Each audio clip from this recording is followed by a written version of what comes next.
Our government's official position is not to speculate on this subject. We can choose to let our minds explore other possibilities, to use our imaginations. For if we consider that astroscientists agree on one point, that the possibility of life elsewhere is not only quite probable, some feel it is there without a doubt. Let us suppose then that these objects are real space vehicles, extraterrestrial in origin, and not an illusion of the mind.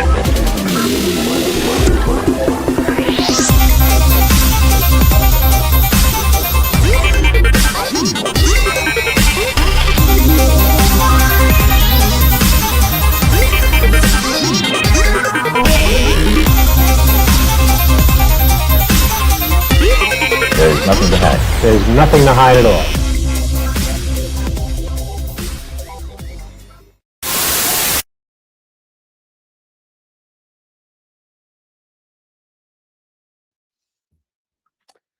All right. I think we're live. I am having some technical issues, guys. I do apologize. Can everyone hear me? Can you see me? I don't know if this is working. I'm having horrible lagging issues. I wonder if I move this closer to the Wi-Fi, if that'll help at all.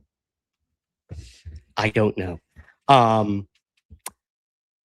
Hello, welcome to Somewhere in the Live Stream. I am your host, Ryan Sprague, and I'm going to go to the chat and see if you guys loud and clear, see and hear you. Okay, you're coming in nice and clear. We all see. Okay, interesting. So it must be on my end. I'm not sure. My videos that were playing were pausing on me. Anyways, wow, what a way to start the new year. We have quite a show for you guys today. We're going to be breaking down all the latest UFO UAP news with our incredible moderator, Suzanne, and our very special guest, the host of the What It Is to Be Human podcast. That is Dan Zetterström. And I don't even know where to begin. I don't know where to begin. It has been quite a beginning to 2026, both in the world and in the world of UFOs. But like we showed at the top of the intro there, we did lose Eric von Daniken. I believe it was yesterday or early this morning. I know Dan and I are in touch with a lot of the people over at Ancient Aliens, and it was quite a loss, to say the least. I remember meeting Eric von Daniken in Pasadena, California, actually, at one of the those big Alien Con events that he was speaking at. I was speaking as well, and I had a couple minutes with him in one of the green rooms, and he was just the nicest guy ever. Reminded me a lot, actually, of Stanton T. Friedman in many ways. You know, you had Stanton T. Friedman, who was kind of your nuts and bolts nuclear physicist guy. And then you had Eric von Daniken, who was the ancient astronaut theory preeminent researcher, as it were. So, an author and all that. But yeah, they kind of both reminded me of like these sweet old grandpas in the UFO world. So I will say that I truly valued the limited time I had with von Daniken. He has left a huge imprint on the world of UFOs and beyond, and he will be missed. So rest in peace, my friend. Rest in peace. I do want to wish all of you a very happy new year. Now, we were not able to do a live stream last week, our kind of UFOs of 2025 episode. I am currently in Hawaii, and we had a really bad storm that knocked out a bunch of power and Wi-Fi throughout the islands, and I wasn't able to make it happen. So I do apologize for that, but thank you for your patience and your understanding as we navigate this weird world tour that I'm on. I'm in Hawaii for about another week, and then I'm going to be heading to Osaka, Japan for about a month. All throughout Japan, actually. We're going to be hitting the island from like tip to tip as my partner Jane continues her PhD studies over in Japan. I'm really looking forward to going and researching some Japanese UFO cases. I actually got in touch with a fellow somewhere in the skies listener and UFO enthusiast that lives in Osaka. So he and I are going to go on a Japanese UFO trek while I'm there. First stop, Nara. Nara, Japan. Look it up. UFO hotspot. Love that place. Cute deer, big temples, UFO hotspot. I cannot wait. Um, I see all of you in the chat, all our regulars. Amazing. Thank you so much for being here, guys. I truly do appreciate it. With Bullet Bourbon Frontier Whiskey. Love it. Love it. You want a good Japanese whiskey? Suntory. Suntory is so good. We started serving it at the bar I worked at in New York right before I moved away, and it was by far one of my favorites. I have some stuff to get to before we get to the UFO news and bring in our two incredible guests. Super chat and super stickers are open all of tonight, guys. So if you do want to help out the show in the new year, that is the easiest, most immediate way to do that. We have PayPal, we have Buy Me a Coffee. Links for those are in the show notes. QR codes are on the screen there. You can scan those as well. All of your donations tonight go back to helping the show continue to grow and get better, and hopefully get better Wi-Fi, especially when I'm overseas. And the other fun thing that we do here, you guys know, we have a code word at every live stream. And what I ask you guys to do is to go to Apple Podcasts and rate and review the Somewhere in the Skies podcast. And somewhere in your review, put this code word. Or if you listen on Spotify, go on over to Spotify, and in the comments of this episode in the future, when it's a podcast, put the code word somewhere in your comments as well. So your code word for today is reckoning. That is going to play a role in the UFO news this week. So once again, guys, if you can, it helps us out tremendously over at Somewhere in the Skies. Go to Apple Podcasts, go to Spotify, and in your review or your comments, put the code word reckoning. We will read your reviews and your comments on the next live stream and on the podcast. Last time, your code word is reckoning. Thank you, thank you, thank you. So, without further ado, hopefully the connection stays. It's my fault. I do have some videos to play for you guys. If those don't end up working, we'll pivot and we'll just not do the videos, because who needs them, right? One of our stories might need them, and our guests know which one I'm talking about. But speaking of our guests, let's bring them in, because I have completely butchered this intro. I know they're going to be much more eloquent and have much more important things to say. So, as always, welcome back, Suzanne Landers and Dan Zetterström. What's up, guys? Hi. Hello. I can't stop thinking of Lost in Translation now, because, for a good time, it's Santori time. Yep, exactly, man. I haven't watched that movie in forever. I'm gonna have to go back and watch it for some now reason, that I'm gonna that be stuck that with guy. me. I love it. I love it. It's those things that stick with you. You never know. You never truly know. The only thing I ever really remember about Japan is The Last Samurai. That's how whitewashed and filtered my Whitewashed. expertise on Japan is. Yeah. A Suitable white for the guy modern becoming day. a samurai. Yep, exactly, man. Exactly. Well, welcome, both of you. A very happy new year. Before we get to some more stuff, how were your New Year's? What'd you guys do? How did you celebrate? Suzanne, how about you? Oh my gosh. Well, we're back out in Santa Fe just in time for a couple of huge snowstorms. So we're slowly thawing out here. We had a wonderful group of friends over for New Year's Eve and a quiet evening. It was just wonderful. I hope you all had a good one too. Oh, awesome. Dan, how about you, buddy? So Elena and I were actually traveling in an RV back from seeing family in Florida. So we ended up in the middle of these woods in Nowheresville with a zip slide. So that's how I spent Christmas, you know? Oh my Okay. gosh. Can't complain. Wow. A zip slide for Christmas, right? So No I kidding. love it, man. Welcome to America, right? Well, honestly, dude, like, I know you're overseas now. You're now in the US. So I want to give you a big hearty, warm welcome. I know you moved there a little while ago, but how does it go? What is that transition like going from? I It's did the opposite, so we right. Yeah, traded we places. swapped. We tagged out, right? Yeah. Yeah, the transition's been long and expensive. Like I'd say about 2.5 years, at least $3,000. And it's still going. It'll go for 5 years, to actually get to become a resident. Right now, I'm a permanent resident.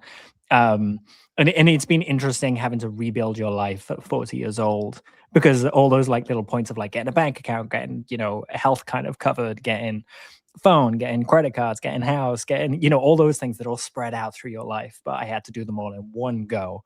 So silver lining though, I know where all my important paperwork is. And those big things there you matter and they're hard, but the little things are really disconcerting as well. Like, okay, where is the best grocery store, and where do they keep the yogurt in that grocery store? And Right. where's the dry cleaner, and how does this ATM work? I mean, it's so different. And so all the cheese gets moved on the plate. It's very Right. disconcerting for a Yeah. while. Yeah, Yeah. exactly. And then I I'm s- finding foods that like taste similar and stuff like that as well. The bread's more sugary here, so it's like, okay, can I get something closer? Beans are totally different. Just little things like that you just have to adjust. And we Yeah. put ranch dressing on everything. Yep, get used to Sure. that. Because you're going to have to just adjust to that. There's no It fix is. for that. It's so right though, Suzanne. It's the small things. Like, if I had like indigestion in the Right. UK, I was like looking everywhere Right. for Tums, what we call them in America. And I'm like, where are the Tums? I can't find the Tums. And they're like, oh, you're looking for Rennies. You need Rennies. So I was like, what is a Okay. Rennie? It is. Where It's do you those get that? Exactly. Cough medicine is called chesty cough. So it's just, Sure. again, these little things that get, quote, lost in translation, or as Yeah. it were. So it's Nice. Good. yeah. I tried, Dan. I tried. It was good. I liked it. Cool. Well, you both have been up to some very exciting things. So before we break down the UFO UAP related news, I want to give a shout out here to our good friend Christian. Thank you so much for the super chat, buddy. Happy New Year from Denmark. Thank you, my friend. Thank you so much for being here. Be sure to check out his work over at the UAP DB, I believe it is. Yeah, UAP DB. There we go. So Dan, I have been binging your podcast as of late. What you're doing is incredibly unique in the UFO field. I'm so happy that you have created this podcast, that you're giving voices and a platform to people that we don't hear from in the UFO field often. And again, bringing a more human touch to all of this, which of course is something I've been advocating for decades at this point.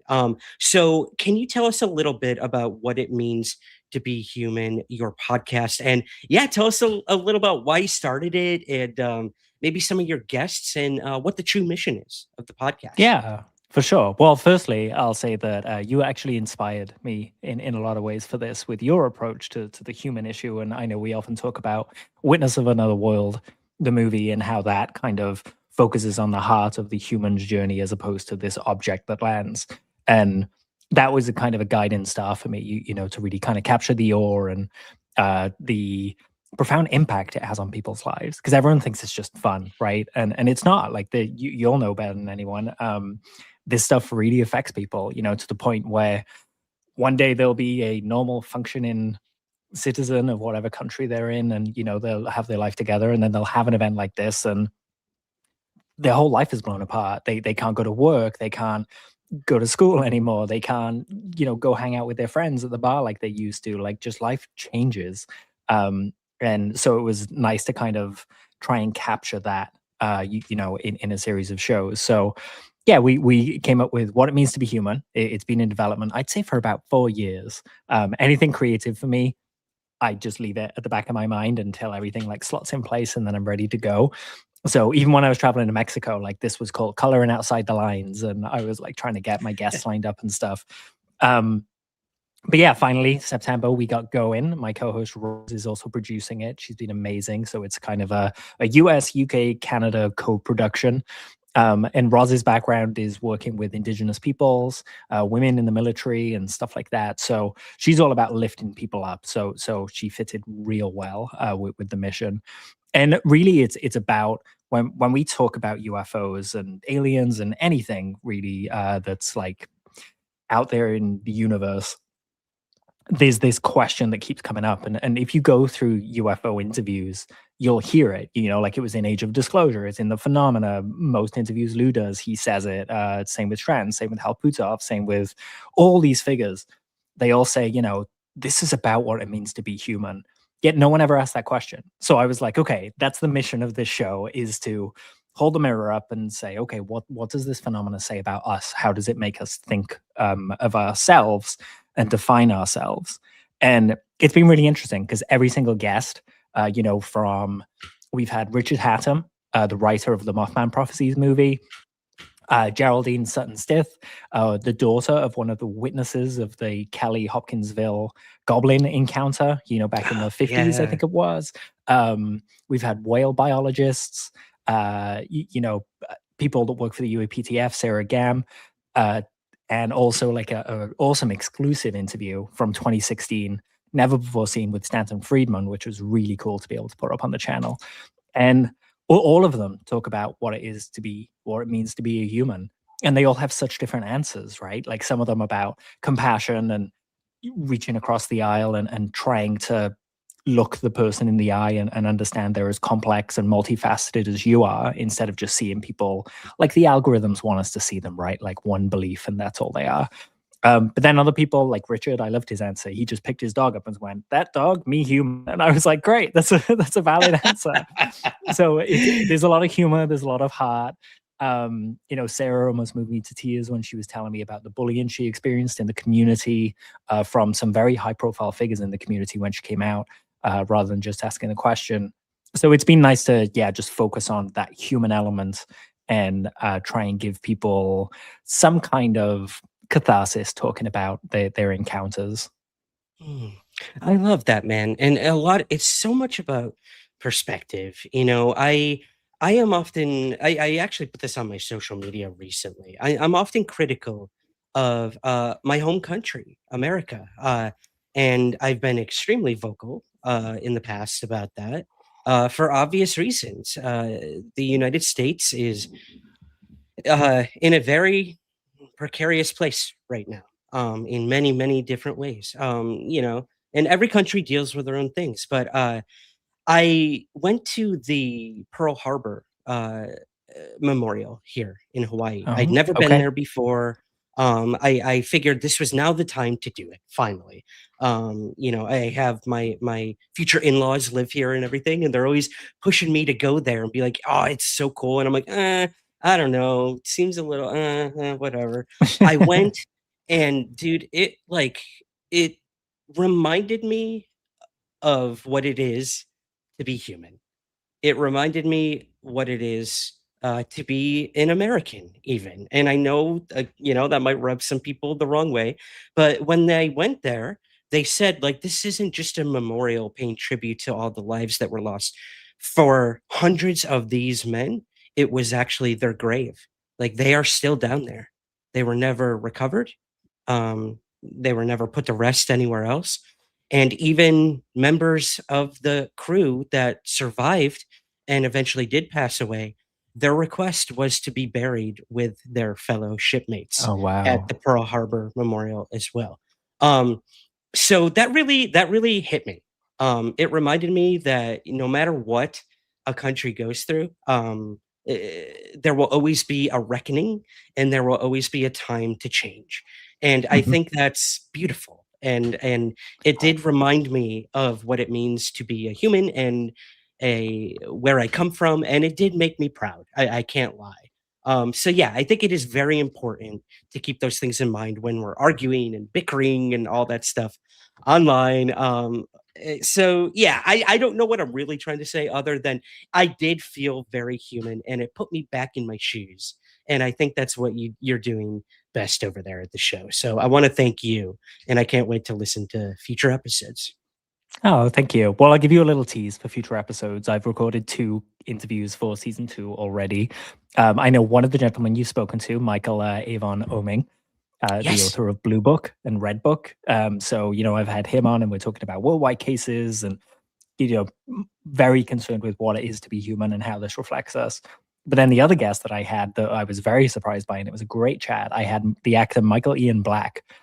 He was in Superman just this past year, Wet Hot American Summer. They came together. Have I got news for you? He does so much. And he was so insightful, and he was just turning that lens back on us and kind of going, what does this say about us? What do these conflicts say about us?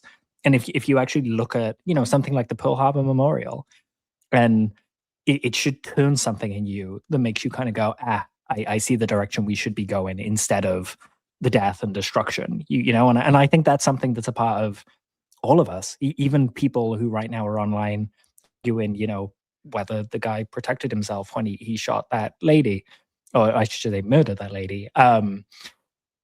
That's about what it means to be human as well, right? There'll be chains of people behind him that have taught him how to be in the world, and we've got to remember that we're responsible for each other and for how we give each other baggage to kind of carry into the world as well. Exactly. And I think that Absolutely. you can't discount the role of kindness in being a human. Most of the most valuable things that end up happening are related to simple kindnesses. Mhm. We can't all do the great big thing. We can all do the small kind thing. That is so true, Susan. I just love read a that. story just yesterday about a guy that worked at a pizza place that was near a women's shelter. And whenever they got a call from the women's shelter, they would refuse to accept money. And they would just take the food out to them. It's little things like that that Perfect. just change lives in such big ways. And I often think if we as a species could focus more on prioritizing kindness and understanding instead of destruction and disagreement, what a different planet we would have.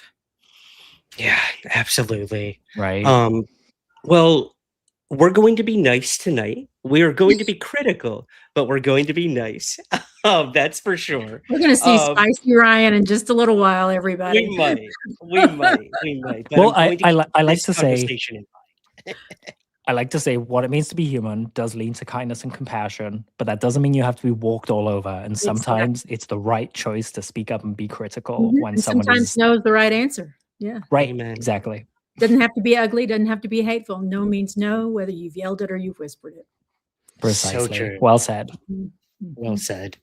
Awesome, Dan. Well, thanks for sharing that with us. Suzanne, you've been busy as well.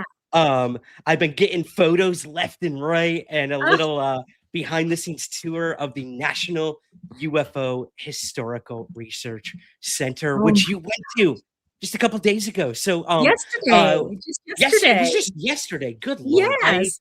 My We're sense of on time is different time zones. Yeah. Well, tell us, we're going to do an in-depth, I think, discussion on it on a later show about what you discovered there, what some of the things that you looked at. But give us that overall experience of what it was like going to the center. Was David Marler there when you were there? And what was that experience? I spent most of the day with him yesterday. My husband Bill was along, and first of all, I just don't have enough superlatives. I mean, I could actually get teary about it. I don't have enough superlatives for David and for David's vision and for the incredibly detailed, hard work and important work that he and Newfork is his synonym or whatever you call that. Not synonym. What's the right word for that? Acronym. Acronym. I knew what you meant. Their work. Dan and I were talking briefly ahead of going live today about he's been out to visit David, and all of these documents that David had started gathering for this archive were in basically the equivalent of a basement or a garage or something. Well, now he is located in just outside of Albuquerque in a little place called Rio Rancho, which is just a suburb of the giant city of Albuquerque, about 50 minutes away from me here in Santa Fe.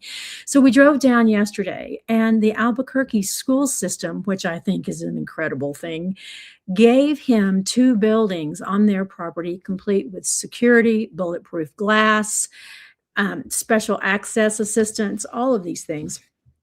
And in these two buildings, I have never seen so many UFO documents in my life. I don't have the words. And when we do this more in-depth thing later, or maybe we do it on Facebook, we'll get the photos out.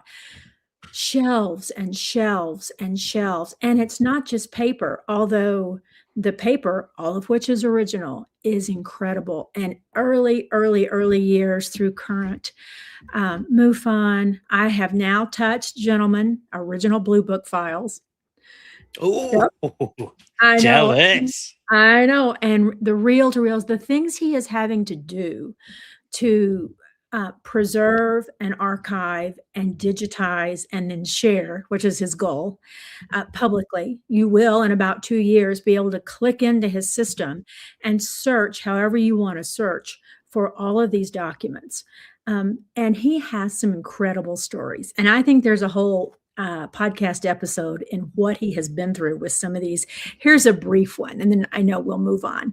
But he was meeting with the DOD some years ago on something irrelevant. And the person with whom he was meeting was late. And so David's just sitting, twiddling his thumbs, waiting on this guy to show up. And there are boxes and boxes of little orange Kodak reels, the old kind of reel to reel that our grandparents had. Mhm. And they're all marked like Blue Book and this and that and all this stuff. And so David's looking in this box, and the guy walks in and he says, "Oh, we're about to incinerate all this. Any chance you could use it?" Oh my God. Oh my God. And David said, "I will take these with me. Thank you." And so he has those. They would have been destroyed. Oh my They God. were That set would for have been. incineration later that day. I love that story. And my I don't know if you can see, Ryan, I've shared my screen with you of a picture yeah, of yeah. these things. Oh, there So you this is go. from when I went to see David. And yeah, these are the files. And I always bring up this story too, because it shows that you don't need to be maliciously destroying these files. Right. It's just clearing out. It's red tape. It's the Right. usual, Yeah. like really innocuous kind of things. But this guy was there and he got these. And if you want, I can run through some of the other photos here too. Oh yeah, This is sure. David's setup where he's digitizing everything, like taking the Exactly old what it- recordings Cool. Yeah. from NICAP, places like that, and digitizing them. Stop right there 1 second, because I have a great story involving this equipment. So Go ahead. David is having to go very, very carefully through these reels, and some of them are from the 40s and 50s, that age. So they've been in basements or attics or whatever. So they're very, very fragile. So David has a system. He would pop one on, listen for a little while, kind of get his bearings in it, and then rewind it and then run it again and hit record, because he runs it through the software that is digitizing it, which we'll all have access to later. So he's writing on a little Post-it note as he is running one of these reels for the listening phase only. And he didn't realize it at the time, but he had accidentally hit record. And so he's writing on this, and record may not be the right word, but duplicate or whatever. Yeah. He's writing on this Post-it note, and all of a sudden there's like a little snowstorm of brown flecks covering. He's looking, it's like everywhere, and he looks up, and the reel is literally disintegrating as Oh he is rolling it. no. And if he had done his normal listen for a while, it would have been gone. It would have been Got Oh gone. my God. It's not the best audio he's ever done, but he got it. And so, lesson learned, hit record and listen. No more previews. Let's get it. Yep. It's a one and done. Exactly. Well, Yeah. and I That's mean, so cool. it goes to show. I mean, we played it on the podcast maybe 6 months ago. He had a audio recording between Lee Spiegel and Jesse Marcel Sr. That had never been heard before. I don't believe, maybe in some circles, research circles, but publicly, I'd never been heard before. And Jesse Marcel Sr. talked about, things that had never been brought up in the Amazing. Roswell case before, or had been buried for a really long time. And he said he also had a UFO sighting out near the crash site as well at some point. So, I mean, All the it's details. just incredible. It's There are incredible. tons Dan, of this is stories such cool like that. footage. Look, great job, Dan. Great. Thank you. I've Yeah, never actually used it for anything. I unbelievable. just kind of took it. And this was what I was saying. Like, it's not a garage, but it's more of a setup space. But also, there's so much here. One of my favorite items was actually this. And this is David got the original print of the the night of I forget, Battle of LA, wasn't it? Battle of LA, And yeah. supposedly these lights are pointing up and you can see a craft illuminated. But so that was the image that was released to the public. Yep. That people think, oh, we can see a saucer just here. But then you'll see now when I pan over to the original that was untreated, you can see the major difference in the pictures. Wow. With that object there in the middle, there's something there, but it's not as big as it was in the other picture. And Almost this is looks why like I a love what David's triangular doing. craft. Sorry to Right, interrupt. right. Yeah. And this is Kenneth Arnold's original drawing of the craft that he saw. Wow. They're all there. So these are good examples, these paper documents. So for every one of these, some archivist, which is all volunteer for the most part, has to handle carefully. They have to remove every staple. Back in the 30s, 40s, 50s, probably 60s, they were using that old glue with the rubber tip thing. Y'all may be too young to remember that, but you just pressed it down and slid it across paper and glue came out. Well, it destroys everything that it touches in time. So all of that is having to be handled with archival material by hand. This is not something AI can do. Humans must be in the room handling these things. So the volume of work, I bet that David has 3 4.5 foot tall file cabinets of Spiegel's documents. I don't know how many. Wow. And now you see how crowded these rooms are. He now has 2 full buildings, like those giant open, bigger than a classroom, like 2 classroom sizes of a typical American classroom, full. One is entirely a sorting station for all the things, and it's just covered in documents that have to be handled.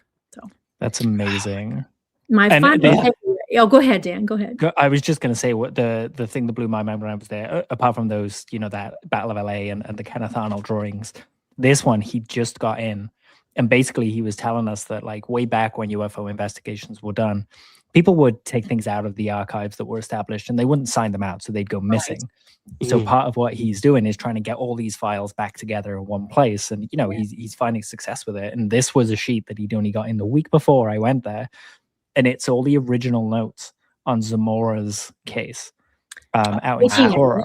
Speaking of Lonnie Zamora, did you guys know there was another event very much like Lonnie's right down the road, about 20 minutes north of here in a little place called La Madeira? Well, Ryan, get ready because I am switching my torture from the subject of Colares to La Madeira. And I'm headed there tomorrow to check it out for myself about 30 minutes down the road.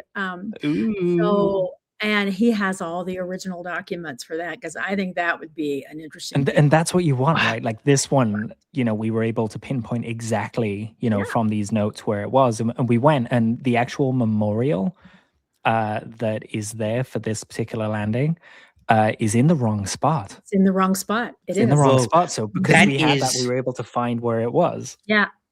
That's Dan. I'm so glad you said that. That's the same with Roswell. Everyone, I'm like, people will come to me and be like, "Yo, I made it to the site where the plaque is." I'm like, "No, you didn't." Yeah, the plaque is like 50 miles away from where the actual impact site was. But right, like that's how we learn. That is how we learn. It's the same way. Dan, me, Graham, a lot of the guys over in the UK. We've all had opportunities or will in the future to visit the alleged Calvine UFO photo location, but we don't know for sure if that is the exact location. So it takes things like this to continue trying to find the precise locations of these things so that we can possibly try to find evidence and whatnot. So, wow, that map gave me the shivers.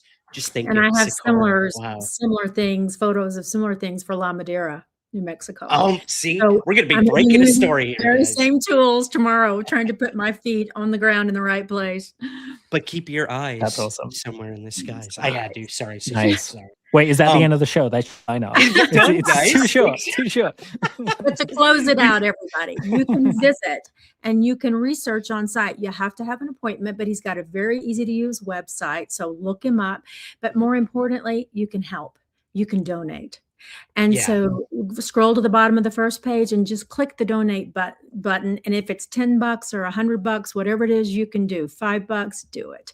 Because there is no one else on this planet doing what David Marler and this association is doing by gathering, preserving, digitizing, and sharing for the entire planet. Absolutely. I will, in retrospect here, I'll put a link up to David's website for the center. Guys, check it out if you can. But book your reservations. Yes, it's becoming the UFO Disneyland. I'm telling you. It's something. Yep. Wow, guys. I should have known this would happen with you two lovely people. We're 30 minutes in and we haven't even started the UFO news. Let's do it. I'm being quiet now. No, this is amazing. We're going to start with a very exciting story that Andy over at That UFO Podcast was able to tease right before it was announced. He was the first to speak to James Fox about this.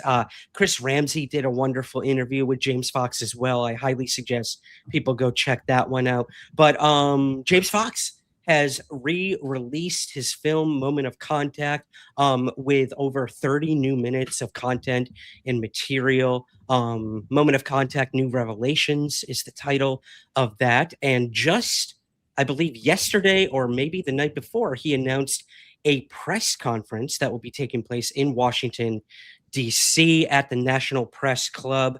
I'm going to read just a little bit here, and then I can't wait to hear your guys' thoughts on this. January 20th at the National Press Club in Washington, James Fox will be hosting a conference with witnesses, experts, and members of Congress. It will focus on firsthand testimony about the 1996 Varginha incident in Brazil. For the first time ever, Brazilian neurosurgeon Italo Venturelli will publicly describe to the public, Ryan. Yeah, that makes sense. Describe his direct hospital contact with a living non-human being, following reports of a crashed object at the capture of entities by Brazilian authorities. He will be joined by forensic pathologist Armando Fortunato, who will release an autopsy report tied to a police officer who died after an encounter, along with other witnesses and officials. The case, centered on Varginha, has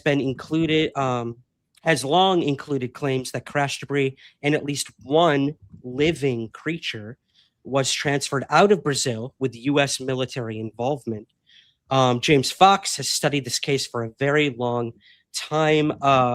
With this press conference, the American portion of the event places the Varginha testimony within a broader context of post-2023 whistleblower discussions in the U.S., where intelligence insiders have alleged secret programs recovering crashed craft and non-human biologics. Speakers will argue that releasing evidence related to biological specimens poses no national security risk and will urge the executive branch to ease clearance restrictions so insiders can brief Congress more fully and speak more publicly. So there you go, guys. We got the first page of the press release. Everyone was like waiting for James to publish the rest of the press release. They're like, cool. Yeah, where's the rest? He has posted those online. A lot of what I read there was from the press release as well. He is on the ground now in Washington, I believe, getting ready for this stuff. Or he might actually be in Brazil. I know he was going there to do a talk or something. So this dude is bouncing all over. I'm currently writing a chapter on James Fox in my upcoming book and trying to get this guy to answer one simple question of what his favorite color is has been impossible. He is a high energy guy, isn't he? He is. I love him to death. I will be talking all about my adventure with him in the Highlands of Scotland when we went to do that Calvine thing. It was something happened while we were there that I haven't really publicly shared. But it is like a John Grisham novel come to life. It was crazy. But you'll have to buy the book to read about it. You'll have to buy the You book. grifter. Yeah, You I know. So we can What a see- grifter. Buy the I will book. happily support your work, man. Oh, thanks, buddy. Thank you. But all this being said, what do you guys make of this press conference? Dan, let's start with you, buddy. Now I know you've spoken to James a lot as well. Yeah, you guys gonna head over to Washington for this, or what's going We're on? actually not. Something came up for us this week where we have to go. There's a bit of a medical emergency with family, so we're rushing to go do that. Otherwise, we would be. But yes, National Press Club minus Korea equals yay for me. It's about time we had another one of these. Luna and everyone have been threatening field hearings for a long while now, and they haven't happened. Finally, it looks like we're getting one. Thank you to James and everyone that's organized this. I'm curious about the Virginia witnesses because as much as I love the documentary, there are some stories that have changed over the years. But I'm even more curious about the kind of overarching second part, the whistleblowers post 2023, and who could show up to talk about that, whether it be Dylan Borland, Matthew Brown, Lou Elizondo, Chris Mellon, Jay Stratton. Those are people that I would expect to be there, but I don't think the guests have been confirmed there yet. And then obviously with stuff that's happened this week with David Grusch pointing at James Clapper, we would obviously love him there kind of opening up and talking about it, but we just don't know. But yeah, little concern around changing stories with the Virginia thing for me. But ultimately, I'm really looking forward to it. I've known about this for a little while now. You might have seen me tease it with a wink, wink, nudge, nudge. Can't actually say anything because, it's just people, you want people to have that vacuum where they can organize it without the trolls kicking at their heels, right? So I'm real glad it's happening. And I can't think of a better person to put it in the hands of than the Coke goat James Fox, Absolutely, man. Absolutely. I made the mistake of teasing it as well on Twitter, and I think after about 30 minutes, I deleted the tweet because the trolls just They came were out. Yeah, I should have known. I should have. They don't you would like people think being after- happy. Right? I know. After Back to 10, that kindness 15 thing. Yeah. Right. Suzanne, what are your thoughts on the gosh. press conference? Well- What are you looking forward to? I'm so looking forward to it. I want us to think about live streaming it, maybe if we're able. But Mhm. I think the way that James puts his material together is brilliant and very lawyer-like. The lawyer in me sees exactly how he's setting his structure and then layering his facts on top of that. So I just think there couldn't be a better filmmaker tackling this topic on this case in particular, because I think this case could be the game changer. I do. Yeah.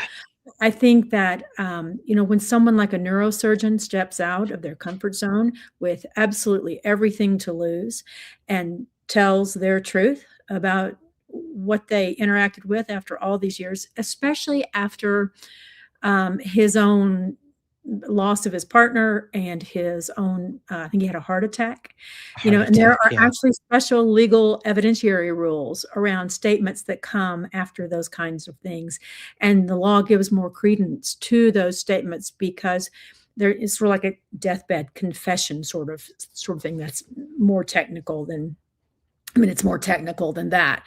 But for me, in the legal framework, when I see the picture, all of the indicia of reliability and honesty is there. So I'm looking very forward to it. It's interesting. I'm glad you said that. I didn't know that like those have more credence within the law. I think we should Context also matters. keep in mind, that this is a still active working neurosurgeon. So Exactly. there's a lot of risk there. And he lost his you job know? a minute. They snatched him out of there for a second, then put him back in. I Yeah. think.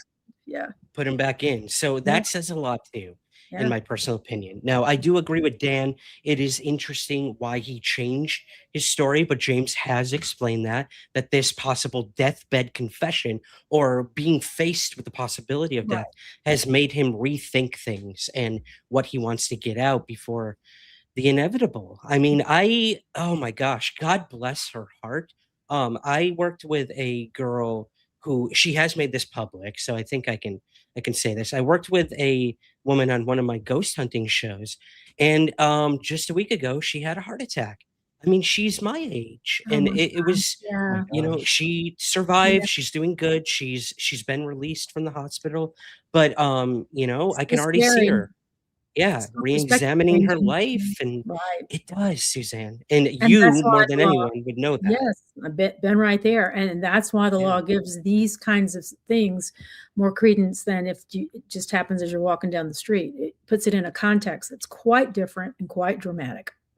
Yeah, Yeah, absolutely. For sure. those who didn't see, Suzanne did share her near-death experience with us, out-of-body experience on the live stream a couple weeks ago. You can go back and listen to that. I cannot thank you enough for trusting us with that as well. But Glad yeah, to. it Glad to. changes everything. I can only imagine. It does. Yeah, And the kind messages that I have gotten, they're still rolling in slowly. yes, You know, same. I appreciate people actually thinking it through with me. Right. Yep, absolutely. We're there with you. We are there Sweet. with you. And that's worth, like, I just want to highlight that more because you know, people have these experiences and they're reluctant to talk about it because of the reception. And then very often, you know, when you're someone with your head screwed on, like you seem to be, Suzanne, you know, you go towards the good energy and you ignore the bad energy. Exactly. But Exactly. you know, And then when you get to a finally, certain age and you just don't care anymore. They can go do right, it. right, exactly. Regrettably, or for better or worse, that I am there. And so it takes a lot of courage to share these stories in the first place. So when I say, you know, I'm concerned about changing stories, it just means it's a little question in the back of my head Sure. that I think has been addressed, and you know, it's essentially what it means to be human, right? We change and we kind of have an adjusted moral compass as we go. Agreed. But also, you know, in South America, they're so accepting of all this phenomena stuff. And you can see it at the beginning of the movie when James goes into the town and there are like statues of this red-eyed creature. And he just stands there with signs and he has the locals come up to him talking about it. So it's very clear to me that something happened here. Absolutely. And we're just clearing up the story. I think so. And it's yeah. not just for Henia. It's also very similar reaction to both military, local police, local professionals like doctors in the Colares incidences that went on Sure. for several months. And one female doctor in particular, just spoke truth to power and said, I will not lie to my community about what has been happening. We've all seen it. We know what's happening. So move along. So makes a big difference. Yeah, it really does. It really does. And we went out to Colombia and did a UFO investigation there, and there were these lights on a mountain, and people would talk about them being like Tic Tacs and saucers. One person even said that they'd witnessed Mary Magdalene walking down the street with orbs rotating around her, kind of similar to if you imagine Mario in Mario Kart with the green shells going around, like think that, but Mary in the middle and the orbs around her. So there were all these stories, and no one had ever filmed this light phenomena on the mountain, and we got to film it. So there are these active UAP laboratories just spread throughout South America that people aren't investigating. And I'm like, I just want to shake scientists and be like, come on, like, what? Why? It's either ball lightning or it's aliens. What are you doing? And you know what it comes down to? What it means to be human. Right. All of these experiences, UFO, non-human intelligence, near death, paranormal, what it comes down to be a human. Absolutely. Dan, is phenomenology, is that available anywhere right now? Yeah, so I'm actually putting it up on the Patreon. So patreon.com/tobehuman show. Or what it means to be human, I forget which one. But if you go through my bio on any social media or the link at tobehumanshow.com, you'll find it. And it's free. I haven't put it behind a paywall there. It's free for anyone to watch if they head on over to that page. So there's 2 seasons of documentary there for free for you guys. It's awesome, man. Well, yeah, everyone go view that. And then, you know, throw the guy some bones, guys. He's putting a lot of work into this stuff. Help support Dan. Contribution, do something. Exactly. Awesome, guys. Well, let's move to our next story. Dan did tease this a little bit. David Grusch has been back in the news recently for 2 different reasons. This is actually pretty interesting, both on very different wavelengths when it comes to how he's being portrayed in the media.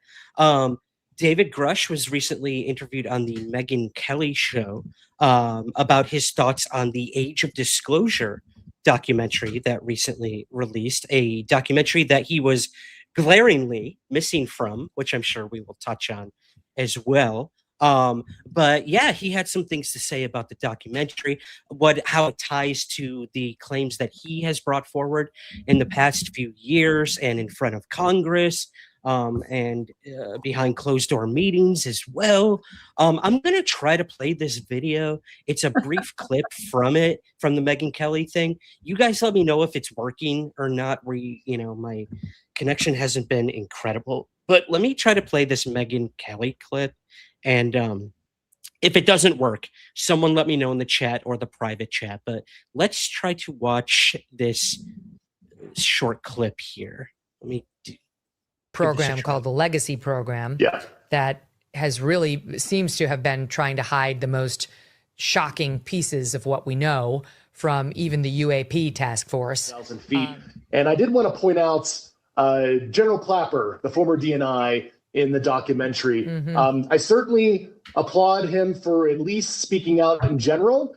He goes on, I believe, I've only seen clips of Age of Disclosure, not the whole thing, where there was a program when he was the director of national intelligence where they were tracking these vehicles over Area 51, of course, the famed classified test location. And I'm a little bit disappointed as a fellow Air Force officer, and certainly General Clapper rose to the ranks as 3-star general. That's all he said in the documentary, that was a program he was aware of. In fact, without being inappropriate, I will say that General Clapper was well aware of the crash retrieval issue, managed the crash retrieval issue, and when he was the DNI, USDI, and DIA director, he placed people in critical roles to manage this issue, both publicly and I'll just say non-publicly as well. And I'll allow the audience distill what I'm saying at the risk of being inappropriate or going too far with my discussion. So General Clapper, Stephanie O'Sullivan, other folks in the IC that are well aware of this issue, that were in rooms discussing this issue, I ask you to be greater leaders on this. I should not be the only former military officer and intelligence official that is being completely candid with the information that they were exposed to. So perhaps once again, James Clapper understates what he knows and what he's done. Okay, so let's briefly go over who Clapper is. He was the director of national intelligence from 2010 to 2017 under President Obama. This would have put him in charge of intelligence apparatuses right up until the release of the Pentagon UFO program article in the New York Times. So yeah, this is pretty interesting. Naming names, finally, of who could possibly have been managing the UAP legacy programs. And he mentions Area 51 as well. That always perks our ears, and that, in the Age of Disclosure, Clapper says, yeah, I was kind of aware of it. And Grusch is coming out and saying, dude, you were literally managing the program that was aware of it. Come on, dude. So what do you guys think? What do you make of this story? Clapper needs to step up and do the right thing. Okay. It's really clear to me. I love that. I mean, I agree. Clapper has been on kind of the edges of this discussion for a while now. I know Lou Elizondo has spoken about him a bunch. Bigged him up, said he was a friend, and that he was supportive of the efforts for transparency. And yeah, good that he's an Age of Disclosure. But if he's who Grusch is saying he is, there's a lot more he can bring to this table. And it just seems like at one side of his mouth, he's kind of going, yeah, there's some odd things that we should address. And then on the other hand, he's the one hiding those skeletons in the closet. Bit of a sin of omission. Right, yeah. Yes. And in this as well, he points out Stephanie O'Sullivan, who we know was involved at the head of one of the agencies when James Ryder was trying to do this Lockheed technology transfer to the Bigelow Group. With OSAP of this exotic material.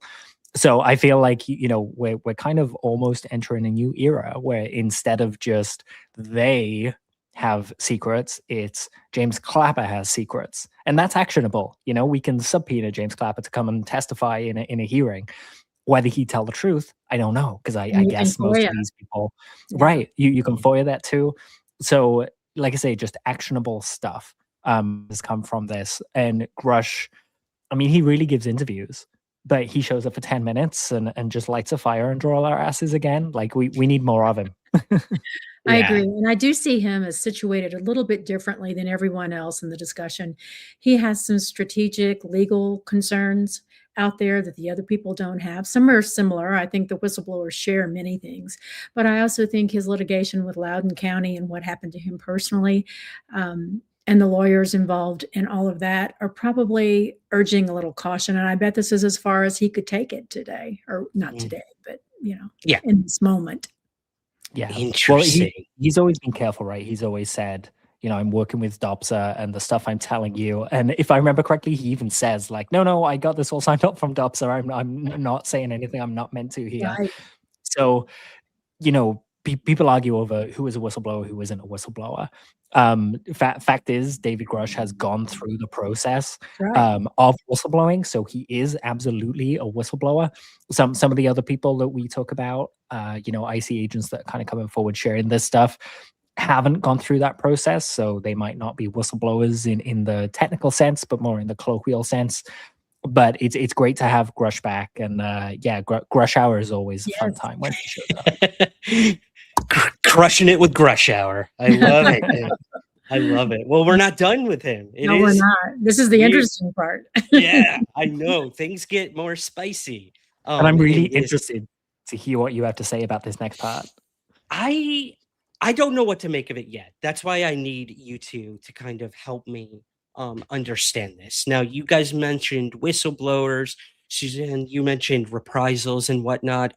You are personally dealing directly with people like this, if not these people, when it comes to the Disclosure Foundation and the group that you have with other attorneys working with these quote unquote whistleblowers. And something came out over at the Black Vault with John Greenwald, the as Andy at that UFO podcast called him, the CIA king. Little Freudian slip. That was hilarious. I was running at the time, and he called him the CIA king, and I stopped and just started dying laughing. Wow, I love when you guys do those breakdowns. The FOIA king, as it were, he got these documents, which were released to him surprisingly quick compared to how long they usually take to get stuff to John Greenwald. This stuff came within like 6 months, where sometimes it takes like 2 years. And this story we're about to talk to dropped literally the day after the Megyn Kelly interview. So sus to say the least. We love you, John Greenwald. Here. Yeah, I know. Nothing against John Greenwald, but it is interesting that they released these documents to him right on the heels of Grusch now going public again with a lot of things. So this next story is titled "The DoD is Calling Out Grusch's Claims of Whistleblower Retaliations." A heavily redacted Department of Defense Inspector General report released on January 7th shows that the U.S. military formally investigated a whistleblower complaint tied to UFO reporting and closed the case in February of 2025. The complaint claimed that a government employee lost his security clearance in retaliation for reporting UAP-related information to the inspectors.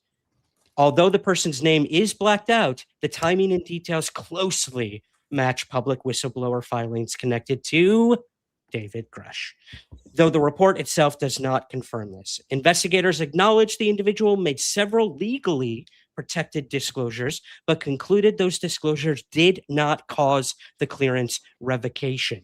Instead, the IG said the decision was based on a pattern of, quote, workplace misconduct and was not retaliation, and ruled the complaint unproven.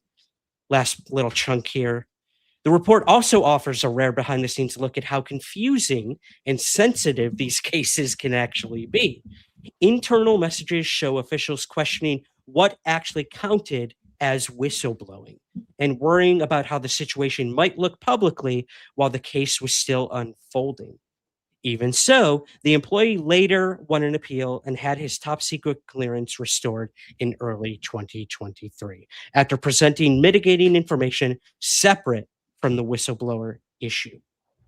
Large portions of the report remain hidden, including 44 pages blacked out completely. Shout out Stanton T. Friedman.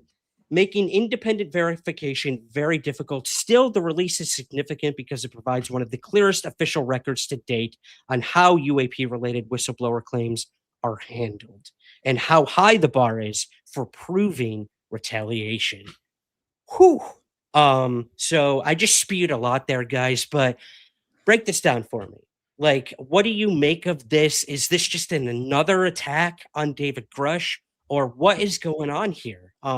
Suzanne, as an attorney, you're working with people like this.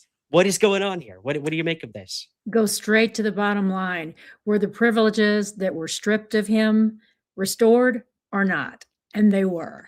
And so I think you can chase the rabbits through the burns as much as we want to. Bottom line is they were forced to make things right somewhere in some appellate process, and they did. And I think, I know the crowd's tired of hearing me say this, and I'm truly not a conspiracy theorist. However, I think for a significant period of time, we have been in a fairly powerful disinformation bubble. And I see this as one more piece of that bubble. No way. I mean, I know people whose FOIAs have been out there almost 3 years, unresponded to at all. And in, I think it was 7 months, and at the very same time the Megyn Kelly interview is coming out with Mr. Grusch, this highly redacted document just shows up for Greenwald, who has an enormous audience. So I am, John's a bright guy. He has considered whether or not he is being used in that process for disinformation. But if by chance not, although I suspect, yes, he needs to. Interesting. Okay. Dan, what do you make of this? That was really interesting. Thank you, Susan. It's great to hear from someone with the expertise to address this, because at the end of the day, I'm just a dude with a podcast, right?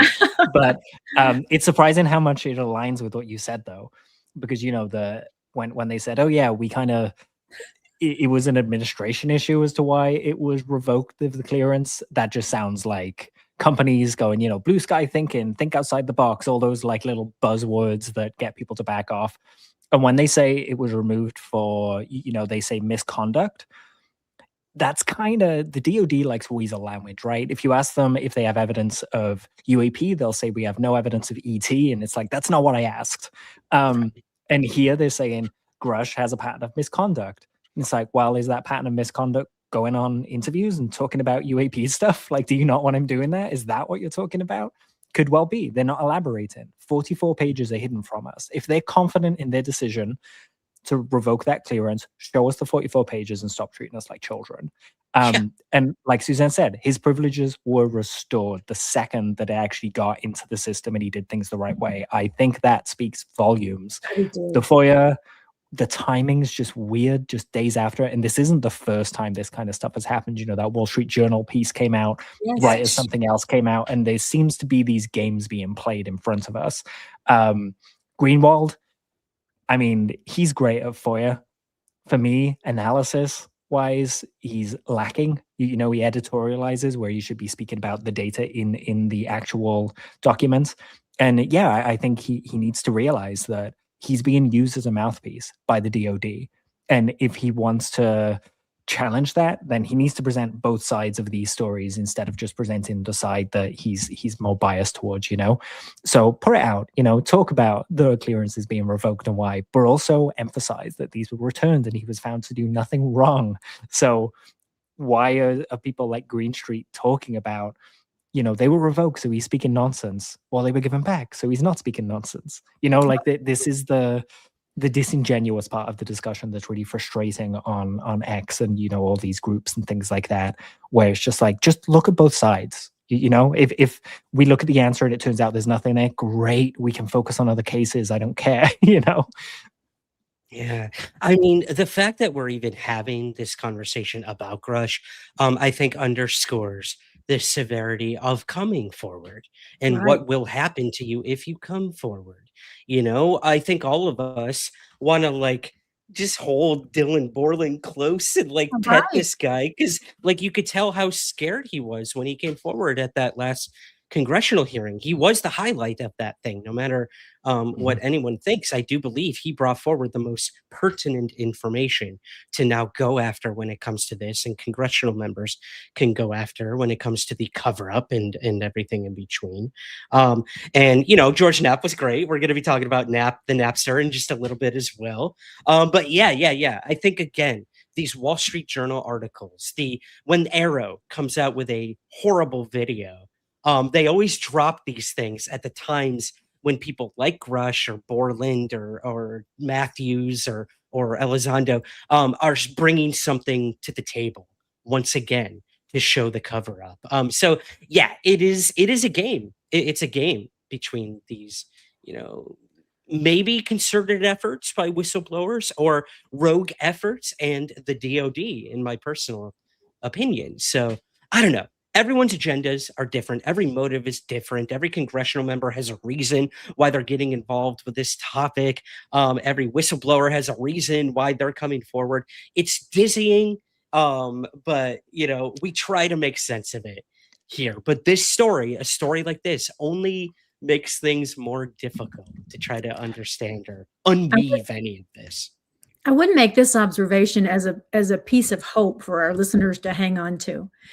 I think, look at the size of the rocks that they're able to throw now. They're little bitty pebbles compared to what got thrown initially. We're stripping clearance, we're blah, blah, blah, you know, all the stuff going on, fussing with him in the whistleblowing process. We're going to leak his mental health records. Those are boulders. Those are big rocks. And now they're just popping little pebbles. So I think they're out of ammo. I don't know how else to say it. I think we're watching sort of the drags of what's left. Yeah. Hey, guys. Yo, David Grusch had a parking violation in 1992.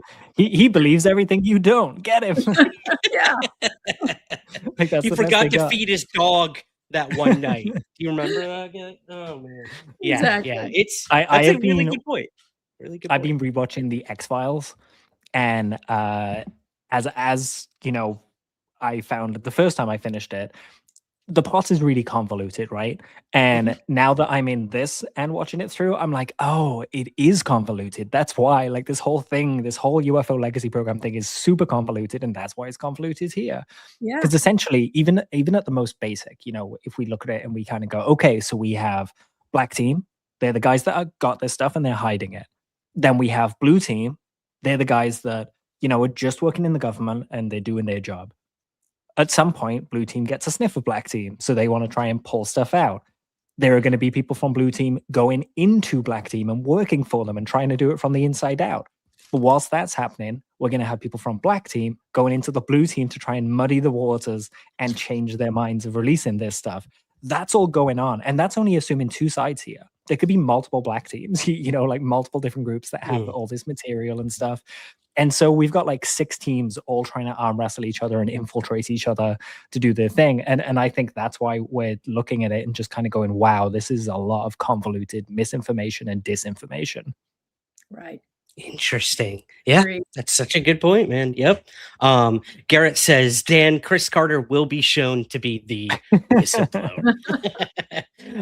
Who's the new guy? Kugler, making the reboot of the X-Files. We need to pay close attention to that as well. I'm so excited. I've heard a few rumblings that Vince Gilligan may be involved too. Which I'm really hoping for, because he made some of the most incredible episodes of that. And obviously he's making Pluribus now. And I want season 2 of Pluribus tomorrow night, 2027. But this is about the only project that I'll accept the delay for. Exactly. Yep. Take as much time as you need, guys. Yeah. And yes, Pluribus, check it out, guys. I'm on episode 3. Don't spoil anything for me. I won't say a word, but hurry up. Blown away. I did want to just mention this before we move to our next story. Truth Beats Lies on Yes. YouTube says, I worked for Clapper at NGA, and before that, interesting guy. I would love to get in touch with you about if you have any further insights on Mr. Clapper. Truth Beats Lies. So yeah, you can find my email in the show notes. Would love to talk to you about that. Garrett says if Purity Control comes out in the FOIA. Oh God, Purity Control is from the X-Files, guys. I love Just that so scene. you know. So there was a scene. It's the end of series 1, and I know this not because I'm a massive nerd, but because I've just watched it. Where Scully goes into, she's trying to get an alien body to trade for Mulder, who's been taken captive by the Syndicate, the Legacy program, and she goes in to get this thing, and she has a password that was just randomly she came across the words that were Purity Control, and it turns out it's a project code name for the extraterrestrial biological entity that is kept on ice. But to get in there, she doesn't go to some sexy military installation with amped up security and stuff. She goes to a nondescript building that doesn't look like anything that anyone would be interested in, and it wouldn't hold anything that would be interested in minus, just random office paperwork. And then there's a guy at the front desk that asks the password and checks her in. And I was watching it, and I'm like, well, he doesn't know what's in that room. He's just doing his job, right? He's been sent there. And so you've got all these little people that are participating in this long-running kind of cover-up that don't even know they're doing it. And I think we forget that, we forget that. We think that everyone that touches this has to be malicious and trying to take over the world. And it's like, no, like they can just be doing their jobs. Yeah, and compartmentalization works. Mm-hmm. Yep. Yeah, Chris Mellon brings it up time and time again, the stovepiping that occurs. Elizondo as well. So yeah, that makes sense. Even in those FOIA documents Greenwald got, you can see the lessers discussing, or the lowers discussing what whistleblowing, who is this whistleblower, what did he whistleblow about? They have no idea. No idea. Right. You get in the guts of that FOIA. Mm-hmm. Grusch brought that up too, I think, with the CIA people involved. That the lowers don't know what's going on. It's the high. Yeah, he did. Yeah. There's a pattern here, guys. There's a pattern. There is. Right. For sure. Okay. So I mentioned Elizondo. Let's move to that story next. This was broken by, I'm going to say it, I think Andy McGrillen over at That UFO Podcast was the one who, him and Dan were the first to follow this, because I mean, Andy is like a hawk. He's constantly looking for like ISBN numbers of books that are coming out by like Jay Stratton and people in the UFO field, and he's got like he monitors these things to see if like release dates have been announced or book covers, stuff like that. And Andy and Dan came across a book that was and I'm going to say allegedly, because I want to get Dan's thoughts on this. What's going on here? It was announced that Elizondo was going to be coming out with a new book that is titled Reckoning: The Unspoken Truth About UFOs and the Urgency of Now. Allegedly, it will be released in August of 2026. And there was a description on the official HarperCollins website for this book. HarperCollins were the ones, I believe, that published his first book. I could be wrong on that. I'm not sure. I think that's right. I think it was, Dan. Yeah. The description said, for decades, governments have concealed the truth about UAPs, but now the silence is cracking and the consequences of secrecy are becoming impossible to ignore. In Reckoning, Luis Elizondo, former head of the Pentagon's secretive UFO program, delivers an urgent wake-up call. UAPs are real, the evidence is undeniable, and our future depends on how we respond. Drawing on previously undisclosed evidence, global history, and groundbreaking science, Elizondo reveals why this is not just about strange lights in the sky. It's about technology, security, faith, and the very identity of humankind. This is the pivotal moment. Will we evolve into a species ready to face the truth, or retreat into denial and risk catastrophe? Now, I would say a week ago, that description was up on HarperCollins, and I'm not, maybe I am screaming conspiracy, but as soon as like people started talking about this book, Reckoning, it was taken down. I went to the link and the title was gone. And yeah, I don't know what to make of this. Like, is this actually a new book coming out by Elizondo? Less than 2 years after his other one. What do you guys think? What do you think? Dan, I'm going to throw this to you. I'm going to put you on the spot. I know that, we've all met Elizondo. We've hung out with him, his family. Super nice guy, super awesome family. But yeah, you be the one who I know has probably met with him the most. Is there anything you can share? If not, I completely understand. But what do you make of this story that I just word vomited out? So for me, like, looking at it as if I don't know Lou, seeing that page go up and then people talking about it and the page go down, to me, that's confirmation. That's like, oh, we didn't mean that to be out quite yet. And people are talking about it, so we're just going to pull it back and not worry.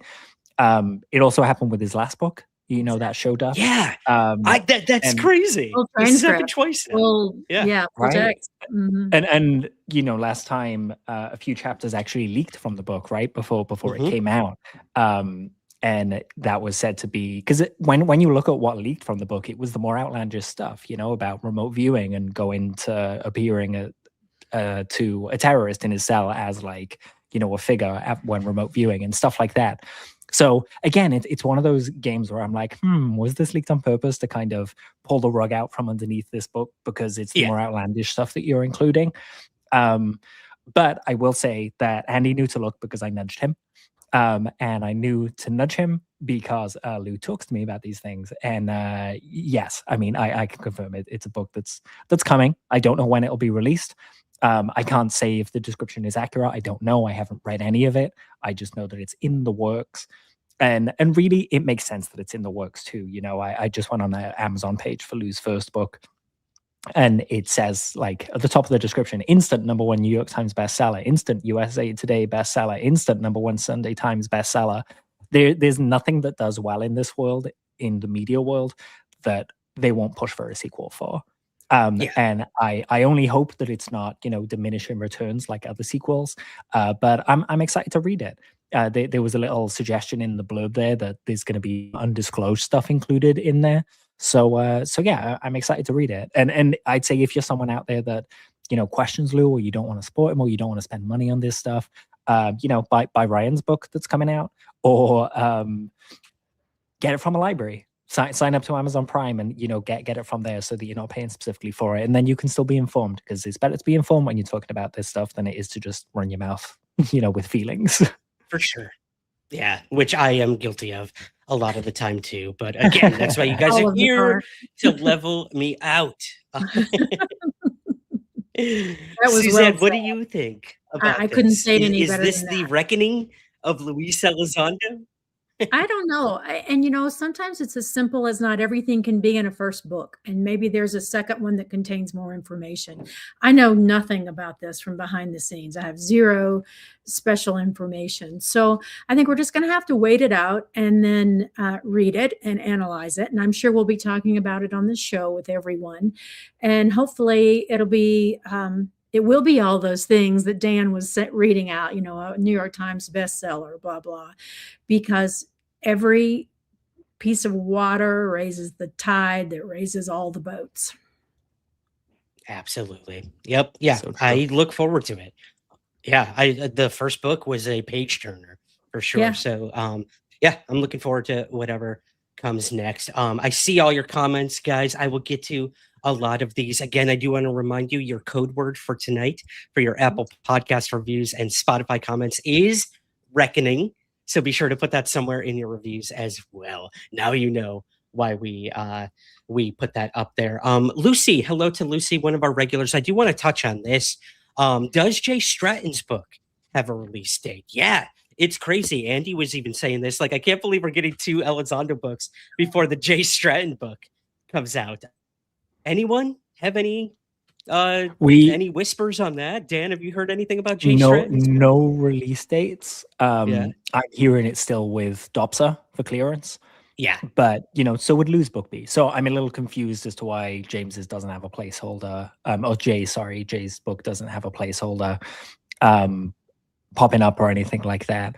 But that's another book that I'm looking forward to. You know, they're both pieces of this puzzle we're trying to build. So it's important that we can look at these things and, you know, contrast and compare and see who did what. And I know Lou's been very upfront since he came forward, kind of saying, you know, some of this isn't my story to tell.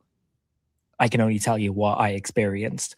And so, you know, there'll probably be like the odd contradictions in the same way there would be as if I worked in an office with you two and we would ask like, what did you guys talk about yesterday? And I'd be like, oh, we spoke about XYZ, and you guys might not even remember we had those conversations. So we have to remember the human part of these stories and just pour them all together like a big puzzle piece, you know?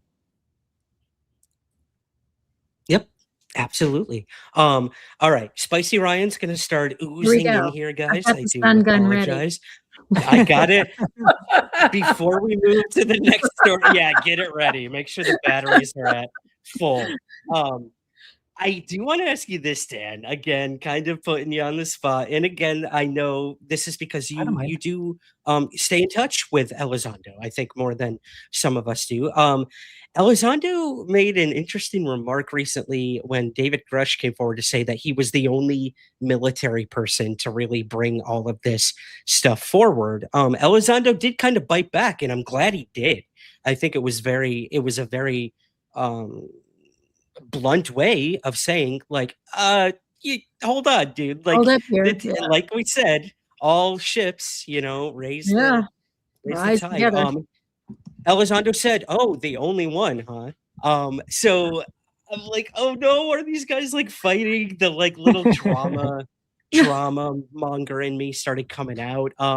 Was it just in like an off the cuff remark, or like, what do you guys think? I don't even. This isn't even worth discussing. I don't know. Well, I mean, I can't say that I've spoken to Lou about it. I haven't, you know, nothing's come up.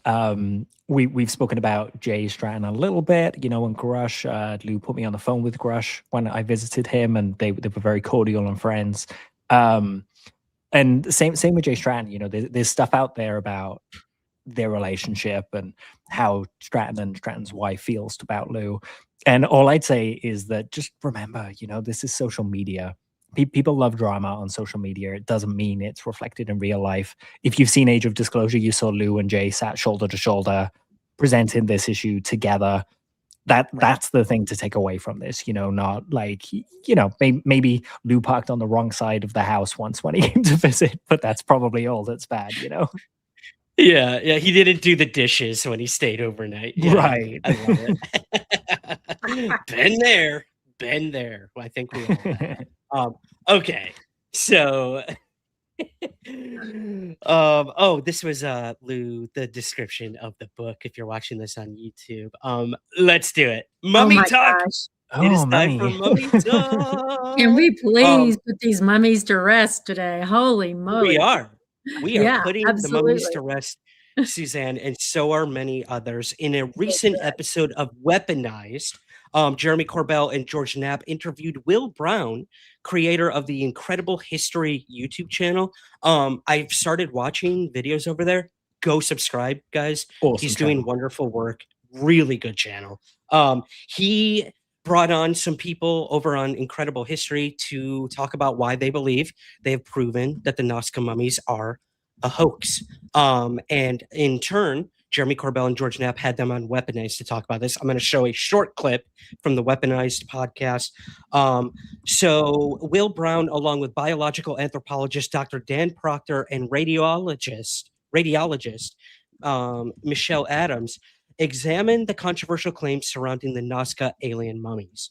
Brown, who initially approached the case as a believer and even traveled to South America to investigate, now claims his latest reporting exposes it to be a hoax. So let's watch this very quick clip from Weaponized where these three that I just mentioned do talk about this and why they believe that they have proven that it is a hoax. So let me pull this up quick.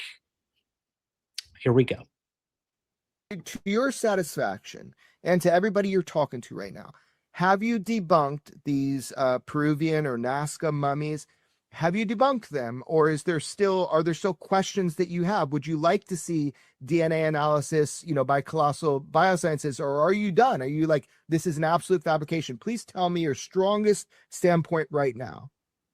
Well, for me, absolutely, they're fake, and I don't think DNA can answer the question anyway.